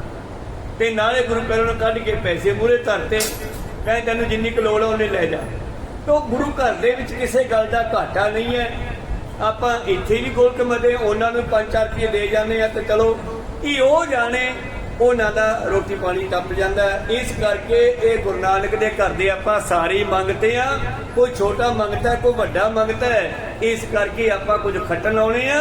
ਇੱਥੇ ਗੁਰੂ ਪਿਆਰੋ ਕਿਸੇ ਤੇ ਰੋਹ ਮਾਰ ਨਹੀਂ ਆਉਂਦੇ। ਤਿੰਨ ਸੰਤਨ ਬੰਦੋ ਚਰਨਾ ਉਚਰੋ ਕਥਾ ਬਣਾਈ। ਔਰ ਬਾਦਸ਼ਾਹ ਉਹ ਪਿੰਡ ਵਾਸੀਆਂ ਨੂੰ ਕਹਿੰਦੇ ਕਿਸੇ ਪਿੰਡ ਵਾਲੇ ਦੇ ਪਿੰਡ ਵਿੱਚ ਕੋਈ ਐਸੇ ਆਏ ਸੰਤ ਨੂੰ ਘਰੋਂ ਨਹੀਂ ਕੱਢਣਾ ਤੁਸੀਂ, ਜਿਵੇਂ ਸਾਨੂੰ ਘਰੇ ਖੜਨੀ ਤਾਂ ਪਿੰਡ ਵਿੱਚ ਮਾਰੇ ਦਮ ਕੇ। ਰਾਤ ਕੱਲ ਜਦੋਂ ਅਸੀਂ ਪਿੰਡ ਵਿੱਚ ਆ ਕੇ ਰੁਕੇ ਸੀ, ਤੁਸੀਂ ਕਿਹਾ ਸੀ ਇੱਥੇ ਨਹੀਂ ਖੜਨਾ ਜੀ, ਗਾਂ ਜਾਓ, ਇੱਧਰਲੇ ਪਾਸੇ ਜਾ ਕੇ ਬੈਠੇ, ਉੱਥੋਂ ਭਜਾਤਾ ਸਾਨੂੰ। ਏਦਾਂ ਨਹੀਂ ਕਰਨਾਗਾ। ਇਸੇ ਕਰਕੇ ਸੰਸਾਰ ਦੇ ਵੀ ਸਾਰੇ ਪਰਮੇਸ਼ਰ ਦੇ ਹੈ। ਮਨੁੱਖ ਦੀਆਂ ਡਿਊਟੀਆਂ ਲਾਈਆਂ ਚੰਗੇ ਕੰਮ ਕਰਨ ਤੇ, ਲੋੜਵੰਦਾਂ ਨੂੰ, ਗਰੀਬਾਂ ਨੂੰ ਸੰਭਾਲਣ ਤੇ। ਜਿਹੜੀ ਡਿਊਟੀ ਆਪ ਵੀ ਗੁਰੂ ਨਾਨਕ ਜੀ ਨੇ ਕੀਤੀ ਆ। ਨੀਚਾ ਅੰਦਰ ਨੀਚ ਜਾਤ, ਨੀਚੀ ਹੂੰ ਅਤ ਨੀਚ, ਨਾਨਕ ਤਿਨ ਕੇ ਸੰਗ ਸਾਧ, ਵੱਡਿਆਂ ਸਿਓ ਕਿਆ ਰੀਸ। ਜਿਹੜੇ ਬ੍ਰਾਹਮਣ ਕਹਿੰਦੇ ਸੀਗੇ ਅਸੀਂ ਸਵਰਨ ਜਾਤੀ ਦੇ ਆ, ਫਲਾਣੇ ਸ਼ੂਦਰ ਹੈ, ਫਲਾਣੇ ਚਮਿਆਰ ਹੈ, ਫਲਾਣੇ ਜਿਹੜੇ ਹਨ ਵੈਸ਼ ਹੈ, ਫਲਾਣੇ ਖੱਤਰੀ ਆ। ਇਹ 4 ਕੈਟਾਗਰੀਆਂ 'ਚ ਬੰਦੇ ਨੂੰ ਵੰਡ ਦਿੱਤਾ ਹੈ। ਤੇ ਗੁਰੂ ਪਿਆਰੋ ਸਤਿਗੁਰੂ ਨਾਨਕ ਜੀ ਨੇ ਕਿਹਨੂੰ ਸੰਭਾਲਿਆ? ਸ਼ੂਦਰਾਂ ਨੂੰ। ਸਭ ਤੋਂ ਨੀਚ ਜਾਤ ਦਾ ਮਰਾਸੀ ਮਰਦਾਨਾ ਮਿੱਤਰ ਬਣਾਇਆ ਪਹਿਲਾਂ ਉਹਨਾਂ ਨੇ। ਕੋ ਸਤਿਗੁਰੂ। ਜਿਹੜੇ ਬ੍ਰਾਹਮਣ ਕਹਿੰਦੇ ਸੀ ਨੀਚਾਂ ਦੇ ਨਾਲ ਅਸੀਂ ਬੈਠ ਕੇ ਖਾਣਾ ਨਹੀਂ, ਇੱਕ ਦਿਨ ਮਰਦਾਨੇ ਦੇ ਘਰ ਵਾਲੀ ਕਹਿੰਦੀ ਤੂੰ ਐਵੇਂ ਨਾਨਕ ਦੇ ਮਗਰ ਤੁਰਿਆ ਫਿਰਦਾ ਹੈ। ਉਹ ਉੱਚੀ ਜਾਤ ਦੇ ਅਸੀਂ ਮਰਾਸੀ ਆ, ਸਾਡਾ ਉਹਦੇ ਨਾਲ ਕੀ ਸੰਬੰਧ ਹੈ? ਤੂੰ ਰੋਜ਼ ਉਹਨਾਂ ਦੇ ਘਰੇ ਖਾਣਾ ਹੈ, ਉਹ ਤਾਂ ਘਰੇ ਆਪਣੇ ਘਰ ਰੋਟੀ ਖਾਣ ਆਇਆ ਨਹੀਂ ਕਦੇ। ਮਰਦਾਨਾ ਕਹਿੰਦਾ ਗੱਲ ਤਾਂ ਤੇਰੀ ਸਹੀ ਹੈ ਯਾਰ, ਪਰਖ ਕੇ ਤਾਂ ਵੇਖੀਏ ਭਲਾ ਆਪਣਾ ਪ੍ਰਸ਼ਾਦਾ ਖਾਂਦਾ ਕਿ ਨਹੀਂ।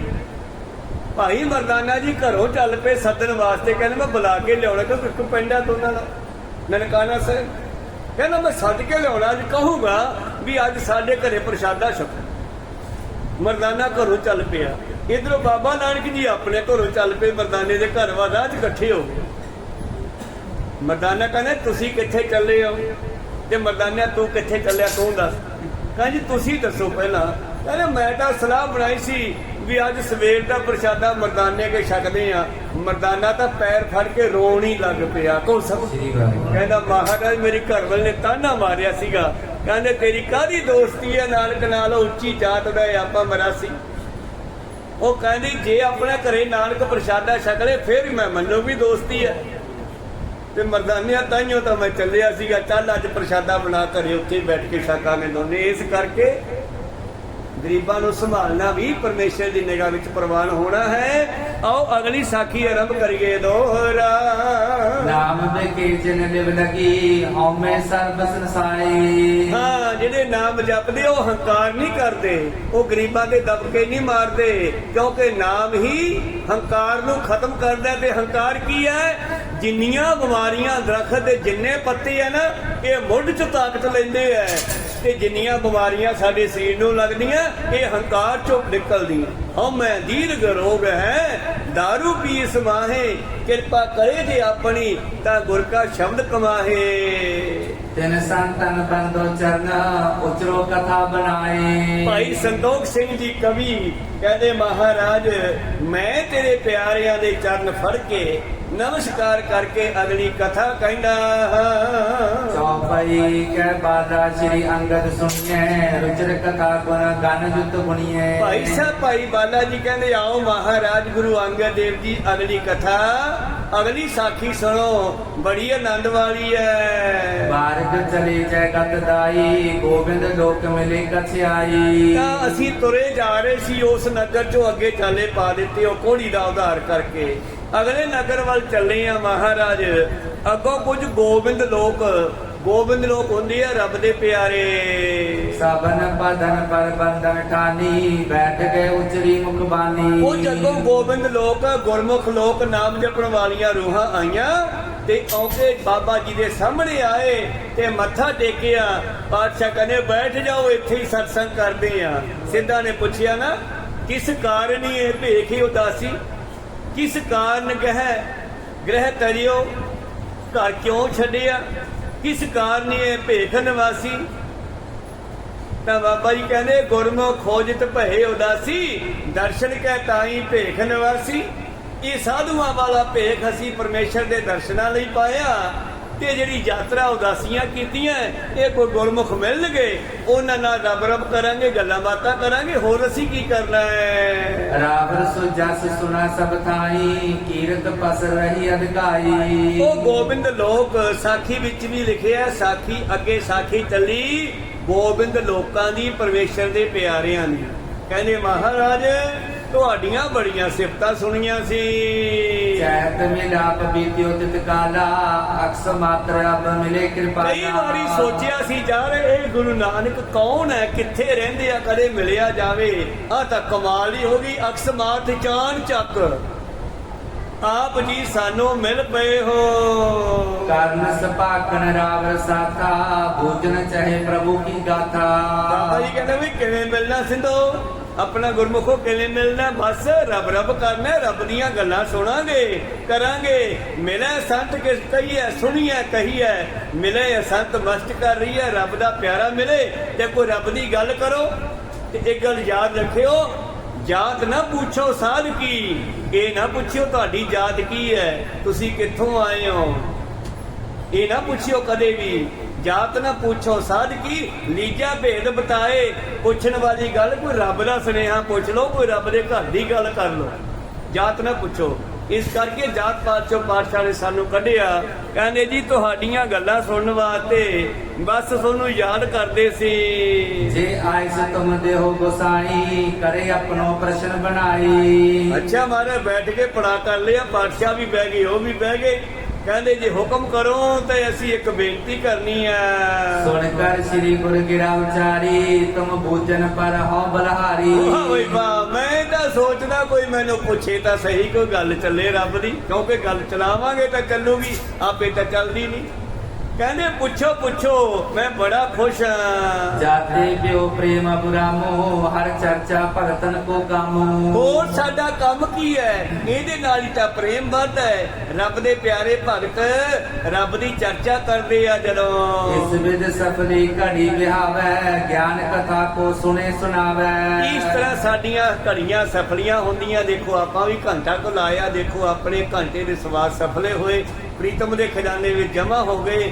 ਇਹ ਤੁਹਾਡੇ ਕੰਮ ਆਉਣਗੇ, ਇਹ ਤੁਹਾਡੇ ਕੰਮ ਆਉਣਗੇ ਜਿਹੜੇ ਆਪਾਂ ਘੰਟਾ ਕੋ ਇੱਥੇ ਲਾਇਆ। ਗੁਰੂ ਪਿਆਰਿਓ ਕੀ ਪੁੱਛਦੇ ਹਨ? दोहरा संत कहे करतार जो कैसे ताहे बनाई। ਮਹਾਰਾਜ ਜੀ ਕਰਤਾਰ ਹੈ ਜਿਹੜਾ ਉਹ ਕਿਹੋ ਜਿਹਾ ਬਣਾਏ, ਮਤਲਬ ਉਹਦੀ ਸ਼ਕਲ ਸੂਰਤ ਦੱਸੋ, ਕੋਈ ਉਹਦਾ ਸਰੂਪ ਦੱਸੋ। रूप रंग जस चैन है सो तुम देहो सुनाई। ਦੱਸੋ ਕਿਹੋ ਜਿਹਾ, ਸਾਨੂੰ ਕਿਰਪਾ ਕਰਕੇ ਦੱਸਣਾ ਕਰੋ। ਬਾਬਾ ਜੀ ਕਿਵੇਂ ਦੱਸਦੇ ਆ, ਇਹ ਆਪਾਂ ਕੱਲ ਦੇ ਦੀਵਾਨਾਂ ਵਿੱਚ ਸਰਵਣ ਕਰਾਂਗੇ। ਇੱਥੇ ਕਥਾ ਰੋਕਣ ਦੀ ਆਗਿਆ ਬਖਸ਼ੋ। ਬੋਲਦਿਆਂ ਨੇ ਆਖਰ ਬਾਅਦ ਘਾਟ ਹੋ ਜਾਂਦੇ। ਸਿੱਖ ਸੰਗਤਾਂ ਦੇ ਸਤਿਗੁਰੂ ਬਖਸ਼ਣ ਜੋਗ ਹੈ, ਬਖਸ਼ ਲੈਣਾ ਜੀ। ਸਮਾਪਤੀ ਕਰੀਏ।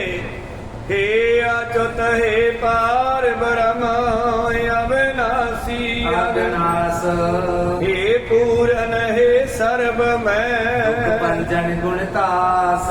हे संगी हे निरंकार हे निर्गुण सब टीक। हे गोविंद हे गुण निधान जाके सदा विवेक। हे अपरंपर हर हरे हो बनहार। हे संत कै सदा संग तारा आधार। हे ठाकुर हो दासरो निर्गुण गुण नहीं कोई। नानक दीजै नाम दान कोई बरोए। आए प्रभ शरणागति कृपा नित दयाल। एक अखर हर मन बसत नानक होत निहाल। एक ओंकार सतगुरु हे प्रसाद सच होए। वाहिगुरु जी की फतेह है विघ्न विनाशन सोए। वाहिगुरु जी की फतेह विघ्न है विनाशन सोए। वाहिगुरु जी का खालसा वाहिगुरु जी की फतेह।